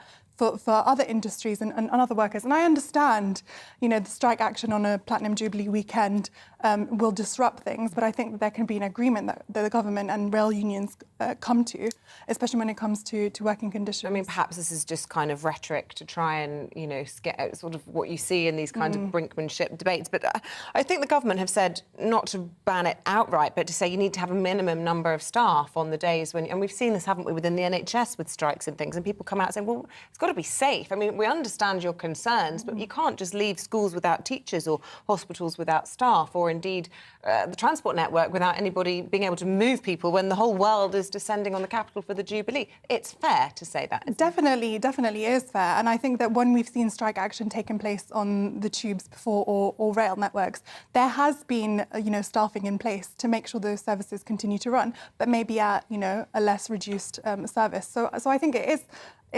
But I think it's quite scary, actually, to use those words of making strike action illegal, because for me that's setting a precedent for other industries. OK, we go to Australia. In the Daily Mail, page 8, they talk about the election there. Well, this may surprise you, Eamonn, because will Australia's new PM cut ties with the Queen? Well, interestingly enough, it says the centre-left Labour Party's manifesto. So there we are. The centre-left is, of course, they've wanted to get away from us and the royal family for years, the Australians. And I think this is probably an ideal time for them to do it. But I think it would be disaster. I mean, I don't think they realise. Mind you, I think the monarchy's going to change, though, isn't it? I mean, whatever happens with our dear Queen, something radical is going to happen. I mean, it's, when she leaves us. And I don't know whether it's going to be quite the same again. But why? What difference does it make to anyone's life in the UK if we're connected to Australia or not? Well, I think there are a lot of people who live in Australia who have family here. I think it's quite a British place, I always feel. And they went, what was it, £5 they went across for? Yeah, 5 or 10. 5 or 10, they went there to start up a new life. And I think there's a lot of people over there who like this country and obviously adore the Queen. But things will change, I'm sure. It's sad. It feels like just in the last few months or even weeks, the sort of discussion about the future of the monarchy has been coming to the fore. Obviously, it's a natural thing with Her Majesty getting older, but a huge pressure on Charles, Prince Charles, as he steps into his mother's shoes. And naturally, there's going to be a reaction against him through no fault of his own, just because of the affection held for his mother. It just doesn't automatically get handed down. And I do think we were talking about it with Canada last week, weren't we? And before that, we saw the Duke of Cambridge and the Duchess of Cambridge in the Caribbean and all these sort of anti-Commonwealth protests. And, maybe the monarchy is under threat. Well, I certainly think, it is a problem that's going to get worse, not going to get better, because I think people think, well, that's it now.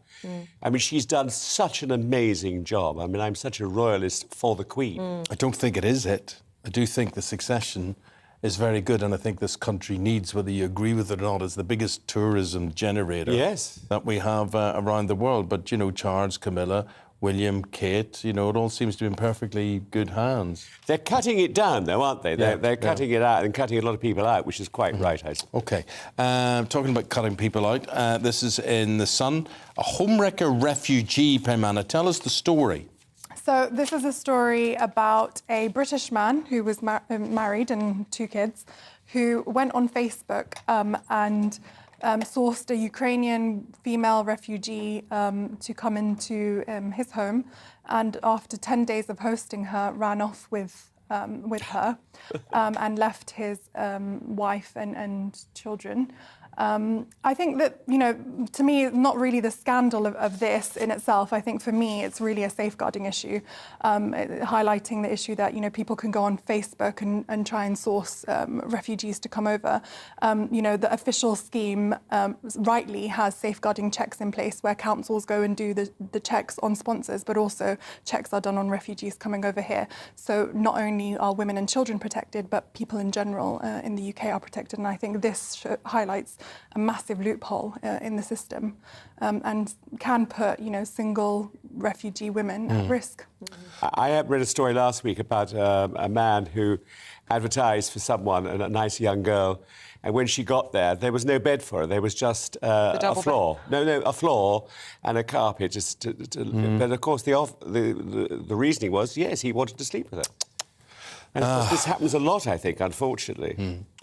We go to the Sun, page 29. So there is an all-star series of I'm a Celebrity, Get Me Out of Here, and as a former, you King of the Jungle. I'm King of the Jungle, yes. Absolutely right. More reverence, please. Yes. And my friend, would you go back? No, I don't think I would go back because I wouldn't want to lose my kingship. I wouldn't want to lose my title. Yes. But they're talking in the paper today about bringing Janice Dickinson, who I was in the jungle with and I beat. Oh, I love Janice Dickinson. You loved her? Lovely woman. Oh, don't be so stupid, Eamonn. You honestly grow up.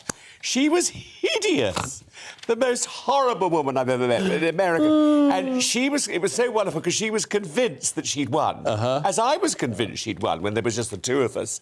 But how was she convinced? I mean, was word getting into her? Was it being smuggled in? No, because her ego was such. But you see, you have a choice to vote. You or Janice Dickinson. I mean, I put it to you. Yeah. People are going to say, look at that lovely woman there with him. Luckily they didn't. Luckily they didn't. In their droves. But anyway, the idea is that they're going to have... luckily, the jungle is going ahead, the proper jungle, back in Australia, where it belongs, because I thought Wales, it was so... I mean, I would have hated to have done Wales, that cold... Where's this one? Well, you enjoyed it, didn't you? Yeah, I watched it for the first time during the pandemic when it was hosted in Wales, and I became a fan. I'm now going to be watching I'm a Celeb. Well, this one where they're going to take people like Gillian McKeith, who was hideous. Do you remember her? Yeah. I do, yes. Yeah. Fainting all over the place. And Paul Burrell and Amir Khan. They're going to do what I think in South Africa. That's the idea.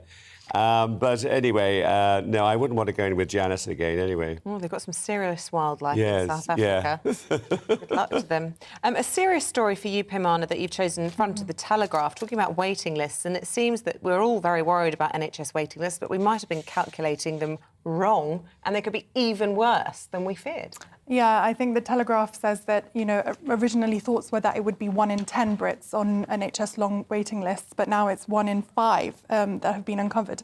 And I think that the scary part of this story is that, the NHS are looking to give first appointments to people on the waiting list for very maybe serious treatments or illnesses.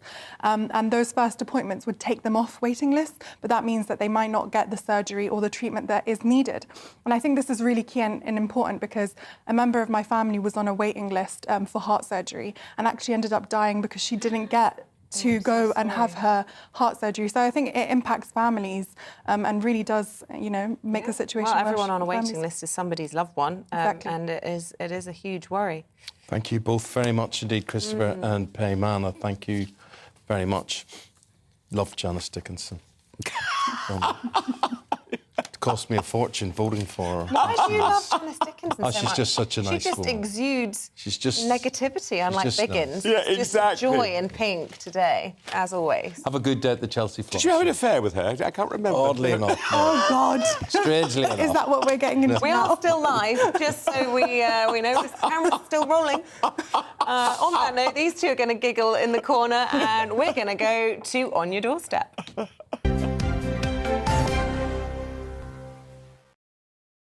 Our reporter Ellie Costello is in Witham in Essex for us. Hi there, Ellie.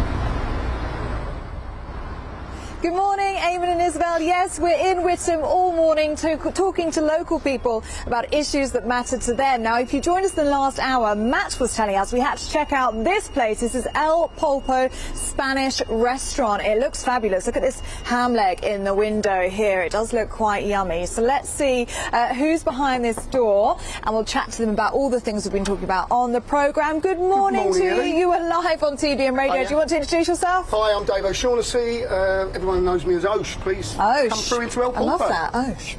Thank you very much. This is a great spot. Look at this, all this wood. It's like Spain in the middle of Witham. So why a Spanish restaurant, Osh? It didn't have to be a Spanish restaurant. It was about casual dining, sharing food, just relaxed atmosphere. This sort of project wouldn't have worked in the town 10, 12 years ago, but pre, during, post-lockdown, you've seen how this town's really, really grown.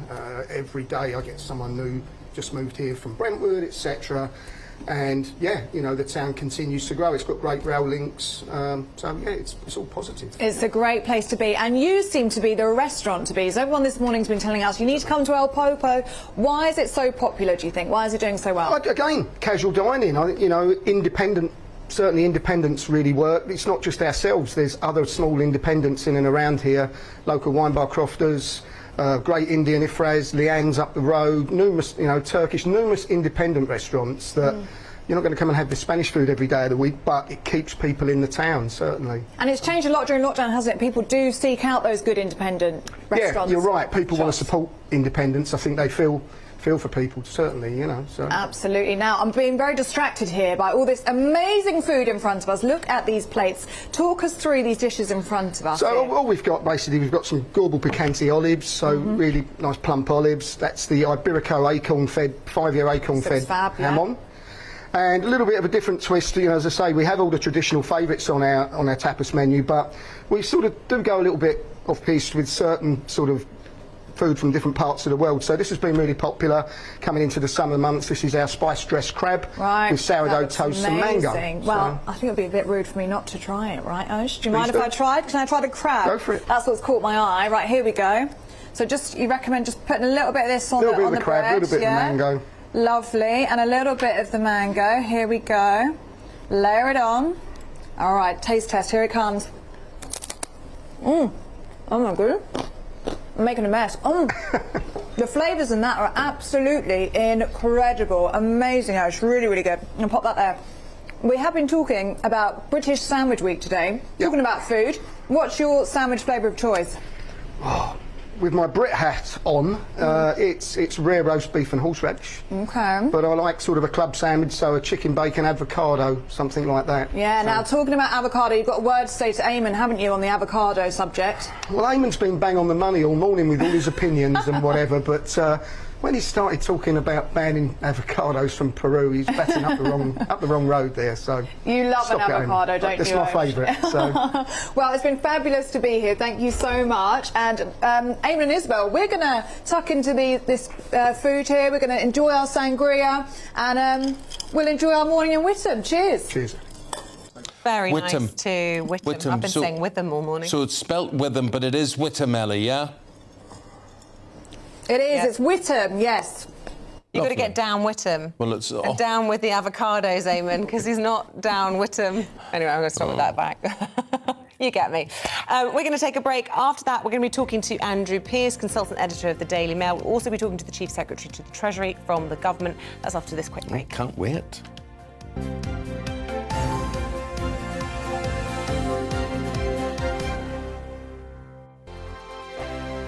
Every morning from 6 o'clock, we'll wake you up with GB News Breakfast with all the stories you didn't know from the night before. So whether it's serious news, entertainment, or your own views from all over our great nation, we're here to kick off your day with a smile. The national media should be reflecting and reporting what's happening here. You will notice the northwestern accents.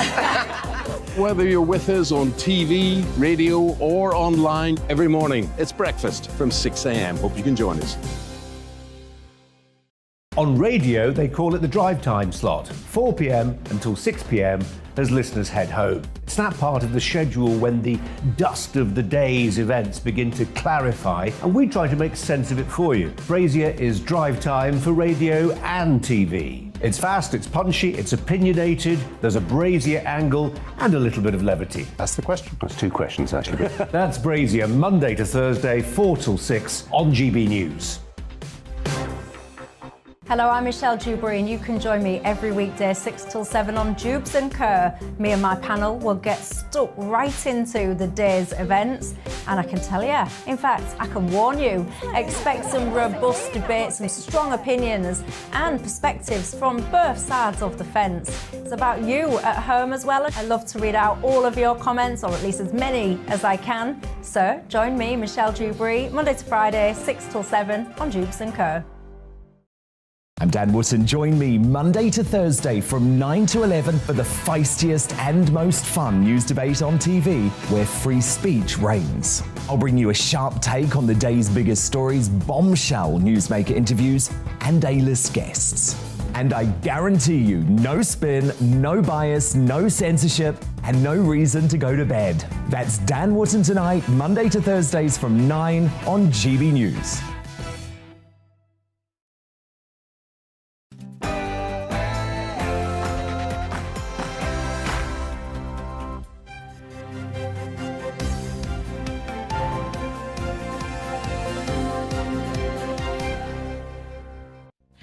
Sources close to the Prime Minister accuse Sue Gray of playing politics as she prepares to publish her long-awaited report. On this Monday morning, a very good morning to you. Thank you for your company. It's the 23rd of May. You're watching and listening to Breakfast on GB News with Eamonn, Holmes and Isabel Webster. Here's what's leading the news this morning. Whitehall ethics chief Sue Gray has been accused by supporters of the Prime Minister of playing politics with Partygate. The comments come ahead of the release of her much-anticipated report that could be published as early as tomorrow. The government's being urged to act now on the cost of living to help people facing £3,000 plus energy bills. The boss of the energy firm Eamonn said yesterday that the cost of living crisis has led to 1 in 8 customers struggling to pay those bills. Former Conservative MP Imran Ahmad Khan will be sentenced today after being convicted of sexually assaulting a 15-year-old boy. Khan, who was elected to the Wakefield constituency in 2019, is formally appealing the conviction. Get involved in any of the discussions we have today and any yet to come. You can email gbviews@gbnews.uk or tweet us at GB News. And remember, you can subscribe for free to the GB News channel on YouTube and get all the latest on the big stories everyone's talking about.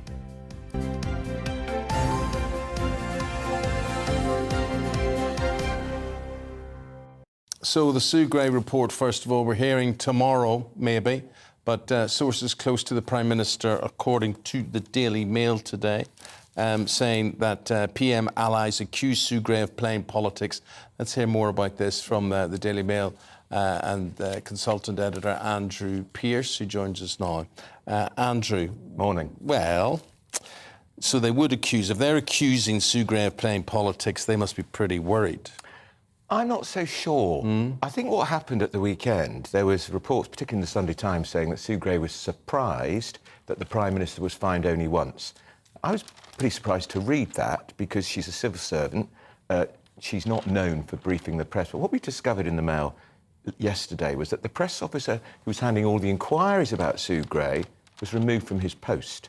So were there rogue briefings done on her behalf? Because she's pretty straight and down the line. And I think Labour are bordering on hysteria in going on about this secret meeting between the Prime Minister and Sue Gray. It wasn't secret. It was a meeting. They had a meeting about procedure. Is that Why appropriate? wouldn't they? That's, I suppose, what they'd argue. I mean, you know, the defence is she's also in charge of levelling up from the civil service point of view. There's 1,000 reasons why they could meet. Yeah, but if, you know, she did not the discuss... suspicion is he could be unduly pressurising her.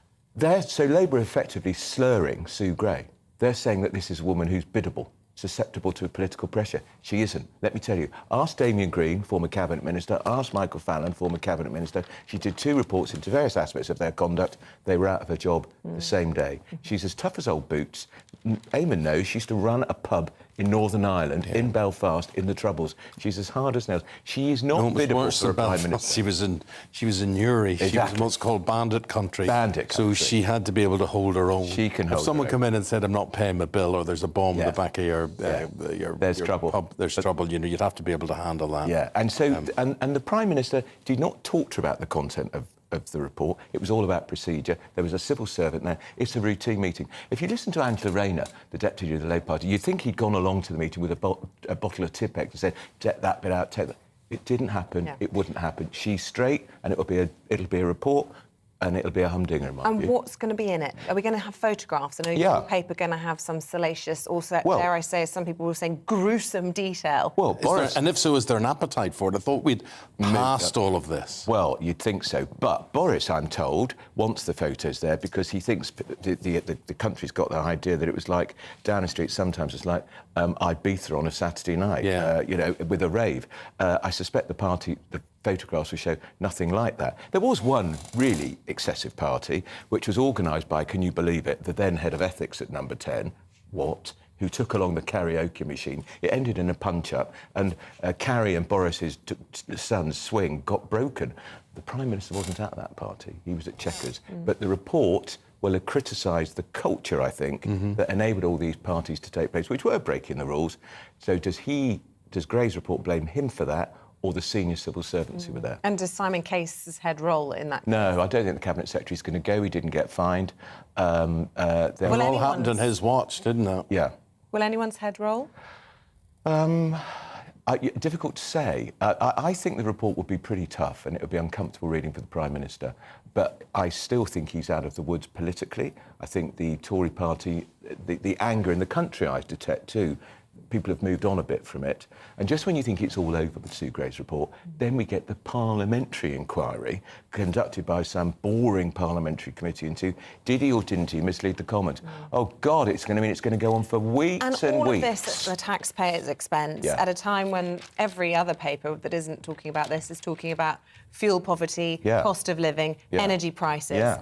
Eamonn boss yesterday giving some stark warnings, 20% of his customers living in fuel poverty, and that could double by the autumn. And he says the government's got to help. Could the head boss of Eamonn do something to help and cut his flipping prices? Because they're hugely inflated. They're up massively. I know it's partly because of what's going on in Ukraine, but they're making such big profits. Unexpected profits. Unexpected profits. The boss of Eamonn could say to his customers, I feel your pain, I'm cutting your charges, and he would still be wallowing in vast profits. Yeah, I think people are determined, when I say people in authority are determined to make this more complicated than it needs to be. Yeah. You know, I genuinely believe they issue your bill, comes to you digitally or whatever it is, and they can press a button and take 10% of it. It can look in red. You have been discounted by 10% because everybody's billed 10%, 15%, whatever it's going to be. I think it's much easier than you would imagine. It depends, though, who you extend that to, which companies. Is it gas? Is it electricity? Is it all of them? Is it petrol pumps as well? I suppose where you have to limit or decide what constitutes the fuel crisis. Yeah, and look, these supermarkets are making an absolute fortune as well, aren't they? Why don't they have a price war with petrol in their petrol stations and help their customers? There are all sorts of... It doesn't always have to be about the government because the government help is the taxpayer. So we're all paying it ultimately. But there are companies out there that could take their share of the burden, and I'd argue they're not. They're getting fat on the back of us. Talking about fat, right? There's a report today, again, in your newspaper, Andrew, which says people in Britain typically consume nearly 1,000 calories more a day than they are prepared to admit. So there's little things you have during the day that you don't count. If you're a snacker. Yeah. Oh, I'm thinking, Eamonn, your fruit juices. Sorry, I'm not watching what you eat, but, you know, I sit there and I think, oh, that's 500 calories. Fruit juice. I wouldn't even think that. I see fruit juice. It's gone from my fridge. Yeah, I don't have I think fruit juice anymore because it's full of sugar. Really? Do you think that's 500 calories? Well, is that squash? Yeah. That squash is OK as long as it's sugar-free. Yeah. But I have It's seen not you drink sugar-free. fruit juice that's like a pint, and that's easily 500 calories. Yeah. Just saying. And it's just, I wouldn't count that. We are now the third fattest country in Europe. Oh, who's fatter? I think, let's say the French. OK. Bound to be the French, isn't it? You are terrible. Probably the French. German. With all those sausages and those great steins of beer, it'll be them. Well, Angela Merkel, the German Chancellor, was quite a heavyweight, wasn't she, politically and in other ways? Boris Johnson's exactly Far too calorifically. Look, I had this virtuous. conversation with someone in Number 10 just before he went into hospital. I said, look at the size of him. When he went into hospital, he was 17.5 stone with COVID. He's shorter than me. Yes. And I'm 6 and I'm just under 11 stone. Far too overweight. He's that wide. He's wide. That's Boris. He's a very odd shape. Bless his heart. Yeah. Which brings us on to this British Sandwich Week, right? This is British Sandwich Week, and you look at a man himself who's trim, Great shape. trim. Great shape. I mean, you know, and for his age, look how well he looks. He's got all his hair, same waist, same waist, trouser waist that I've had for 20 years. That is some claim. Absolutely. Get Well out done, of it. you. 30-inch waist. Well, congratulations. What a whippet. So do you abstain from sandwiches then? I don't eat. I try not to eat too much bread. My weakness is vodka, but that's quite slimming. But wine is full of sugar. I know, that's my downfall, I must admit, yeah. But I never eat a dessert ever. I'm not a pudding person. I'm not a pudding person, except I do make exceptions. I cannot resist apple crumble.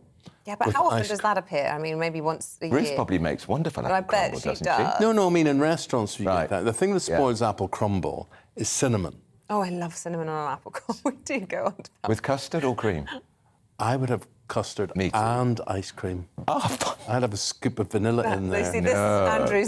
this is where I'm confession going time. But I wrong. don't have desserts normally. No, just as well if I'm you a have savoury more than a sweet. apple crumble and ice cream and custard. Yeah. That's If I could bring us back to some of the other big issues of the day. You don't think British Sandwich Week's not a big issue? It's important, but and we've had emails from Australia even, so people care about this. But talking of Australia, I just want to ask your opinion about this Anthony Albanese, new Labour Prime Minister for Australia. Is he going to cut ties with the Queen? Is Well, he it'll be up to Republican? It'll be up. Well, he's bound to be because they all are But on what the hope left. does she have? It'll be a referendum. Right, There'll but, be a I mean, referendum. They had a referendum not so many years ago, and the Republicans lost. Close, though, wasn't it? Yeah, I think when the Queen goes, which we thought none. I mean, I watched her at the Windsor Horse Show the other day. It was so moving because I thought, how many more times are we going to see her like that? But I think when she goes, there may be a changing of the guard in a few countries. I think Canada will stay true, and I think New Zealand will stay true. Not so sure about Australia. We should ask my mate Amanda Patel. Yes. She's a great Aussie, and she's a great monarchist. Yes, She thinks that they'll hang on.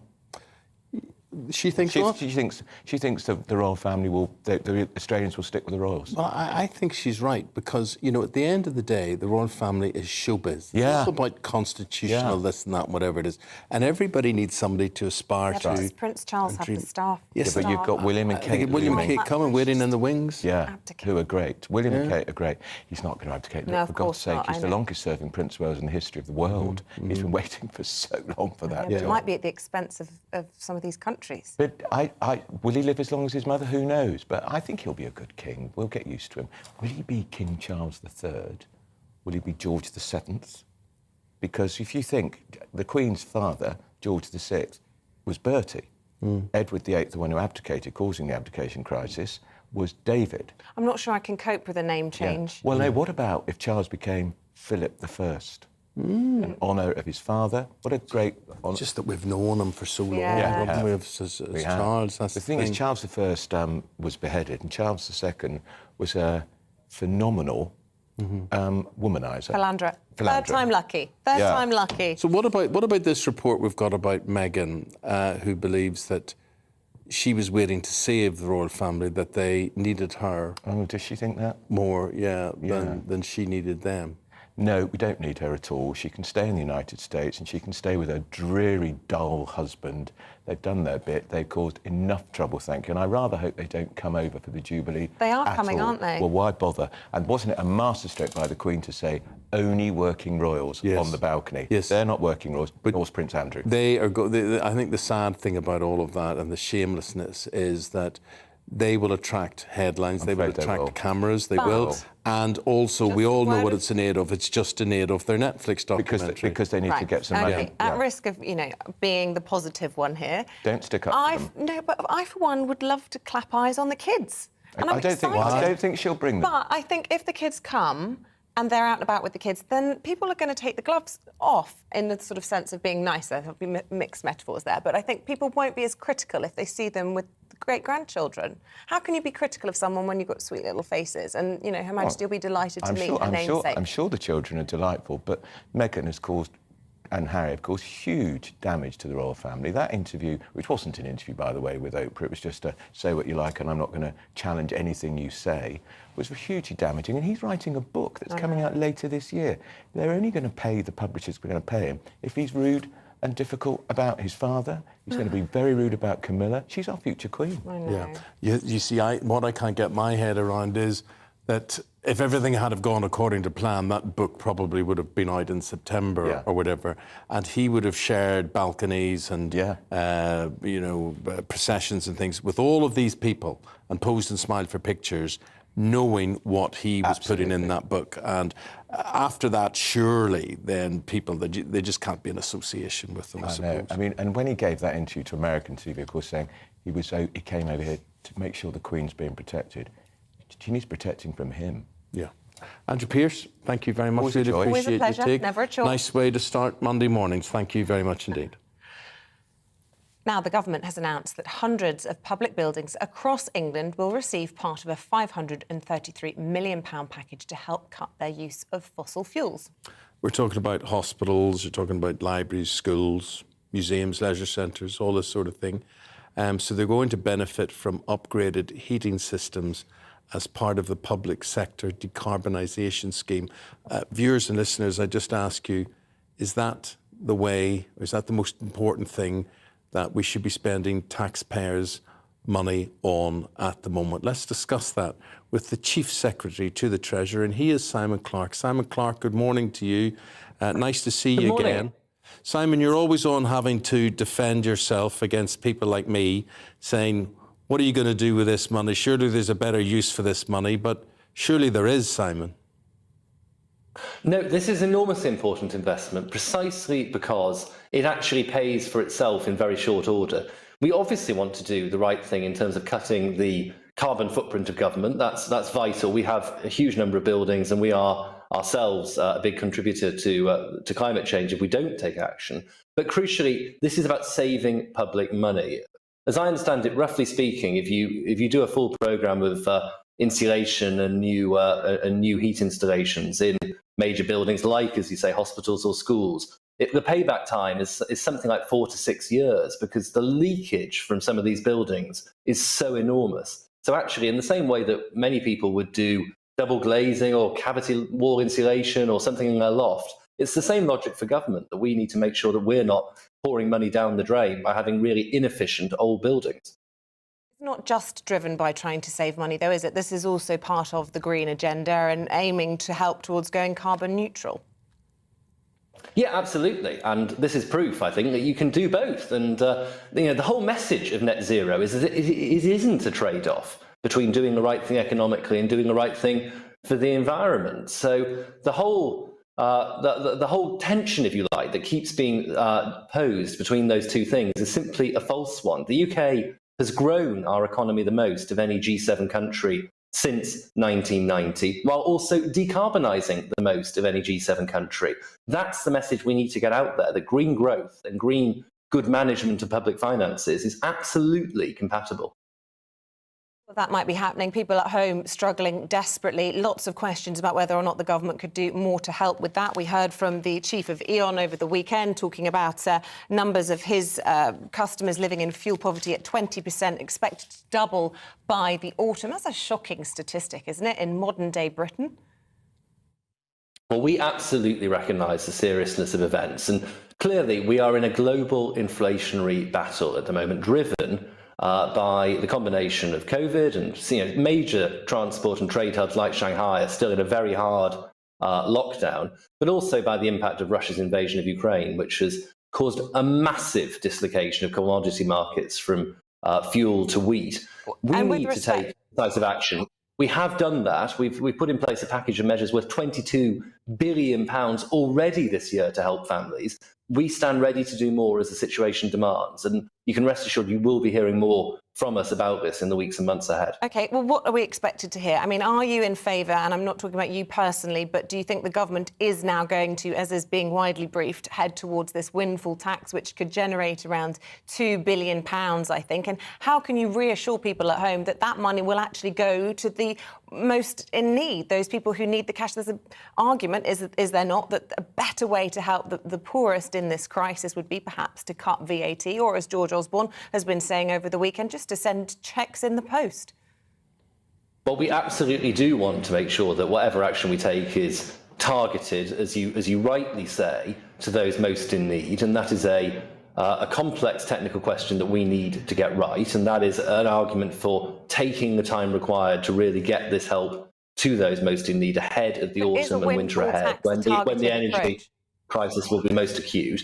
In terms of the windfall tax, my answer is it depends. It depends if we see the reinvestment of the extraordinary profits that the sector is currently making into the next generation of North Sea oil and gas extraction. We need to see those profits being turned into something useful for the real economy in terms of unlocking the new investment in the North Sea basin, which is vital for our energy security, in terms of easing the squeeze on prices and, crucially, in weaning us off over-reliance on Russia. If we don't see that, then, as the Chancellor has rightly said, no option can be ruled out, and a windfall tax is, of course, on the table as part of that policy mix. So it is in the sector's hands, if you like, whether they reinvest in the way that we expect them to. But if they don't, they are on notice that we will need to consider all our options. Let's talk about the Sue Gray report. Some pretty unfair briefing, I think most people would agree, against a civil servant with a pretty exemplary record over the weekend, allegedly from sources close to the Prime Minister, which suggests perhaps some are rattled about what the contents of this report could contain. Is the Prime Minister out of trouble in all of this? I think there should be no suggestion that anyone at the centre is briefing against Ms Gray. There is the highest regard for her record of public service and, crucially, her independence and impartiality. So it is really important, I think, in this week, as we get ready for her report to land, that we respect the fact that she is someone who is genuinely independent, someone who is genuinely driven by public service and who wants to bring forward a full record of what happened. I think that is the key thing for the public to have confidence, really, in our political system, that there is a genuinely independent and impartial report shortly to be delivered. My view is obviously that I have confidence in the Prime Minister. I serve as a member of his government. I believe that the apology that he has offered is sincere and appropriate. And I also believe that the changes he has instituted in Downing Street are right and necessary. But we all await Ms Gray's findings about what further action may be appropriate. We do indeed. On that note, we will end that. Simon Clarke, lovely to talk to you, Chief Secretary to the Treasury. Thanks for your time this morning. Thank you. And fix that big drafty window behind you. Just looking at that. That would help going carbon neutral for sure. Look, stay with us. Lots more coming. The Showbiz. Yeah, Ellie Phillips is going to be here with all the talk on that front after the break.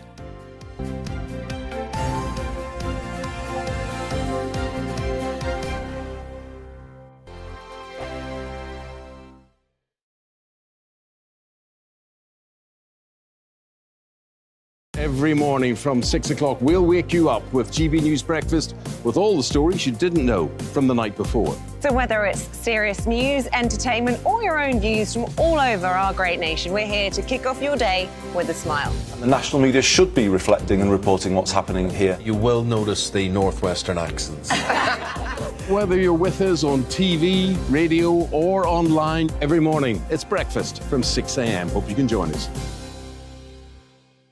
On radio, they call it the drive time slot, 4 p.m. until 6 p.m.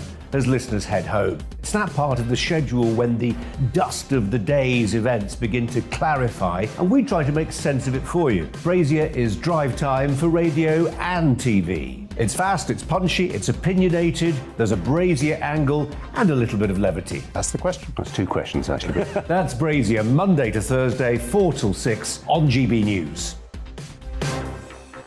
Hello, I'm Michelle Jubilee, and you can join me every weekday 6 till 7 on Jubes and Kerr. Me and my panel will get stuck right into the day's events, and I can tell you, in fact, I can warn you, expect some robust debate, some strong opinions and perspectives from both sides of the fence. It's about you at home as well. I love to read out all of your comments, or at least as many as I can. So join me, Michelle Jubilee, Monday to Friday, 6 till 7 on Jubes and Kerr.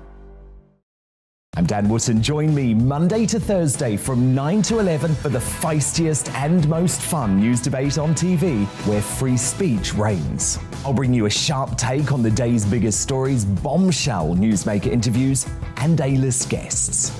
And I guarantee you, no spin, no bias, no censorship, and no reason to go to bed. That's Dan Wootton tonight, Monday to Thursdays from 9 on GB News.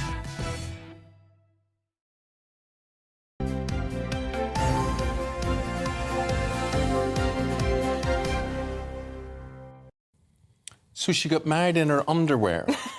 Is this what happened? I don't think that's how she would describe her wedding dress. I'm not talking about Ellie Phillips, who now is engaged, incidentally, we have to say. Very good, congratulations. Thank you. So this is Kourtney Kardashian in her undies getting married. Portofino. Yeah, so they've had their big wedding, which was built up from, they did a fake one in Vegas, they did one, the courthouse wedding, the official one last week, and then this weekend in Italy, they had this huge grand wedding that was sponsored by Dolce & Gabbana, so we're expecting all this grandeur. And in the end, she opted for essentially a sheer mini dress, which, as you can see underneath, has this corset number.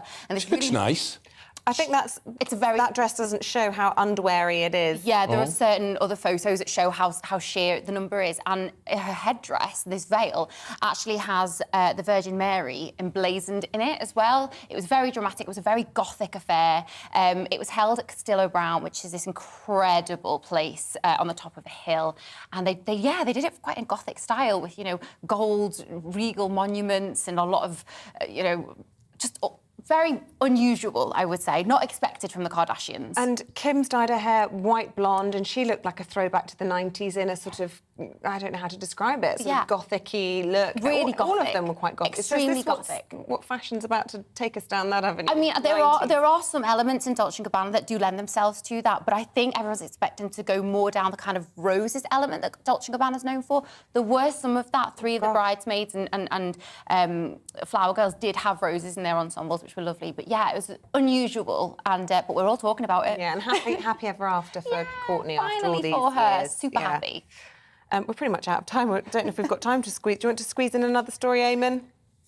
Charles and Camilla going to EastEnders? Yes, they've already filmed these scenes. They filmed them in March. It's going to air on the BBC on Thursday, the 2nd of June, to kick off the Platinum celebrations for the Queen. And they played themselves at a Jubilee party. Really? Yeah, and they've already filmed it. So I think that's really nice. It's brilliant. And so they'll turn up in the square? We will see them on screen as themselves, as special guests at the Albert Square Royal Jubilee party. Cold there. Presumably that's old pictures. Yeah. It was back in March. Right. But it was all kept under wraps, and they've just announced it now. It's one of the big events that's going to kick off that 4-day celebration over the bank holiday weekend.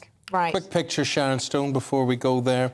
She's at the Cannes Film Festival, and bear in mind, this woman is the same age as me. Look at that. Wow. She looks... We'd make a good couple, wouldn't we? Definitely, 100%. And also, she had this Met Gala moment where she ripped off her skirt and unveiled this slinky dress underneath, and she looks phenomenal. 64, Dolce & Gabbana, rocking it. Oh, she's far older than me. Far older than me.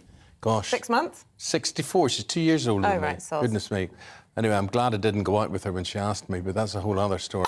Let's go to the break. Save that for tomorrow. Tom Harwood with the briefing. Thank you for your company today. Hope you enjoyed it. Nellie, thank you very much. Yeah, see you tomorrow. Bye-bye. Looking ahead to today's weather, and the UK is looking rather cloudy for many, with rain in southeast England and showers elsewhere, especially further west. Let's take a look at the details. Well, quite a lot of showers developing across southwest England by lunchtime, perhaps merging in more general wet weather for a time, feeling quite cool in the rain there. Some wet weather also pushing into southeast England, albeit with an uncertain westward extent, and areas to the west of London may remain mostly dry. Much of Wales will see increasing amounts of showers as we move into the afternoon. These will be slow moving and will likely be heavier.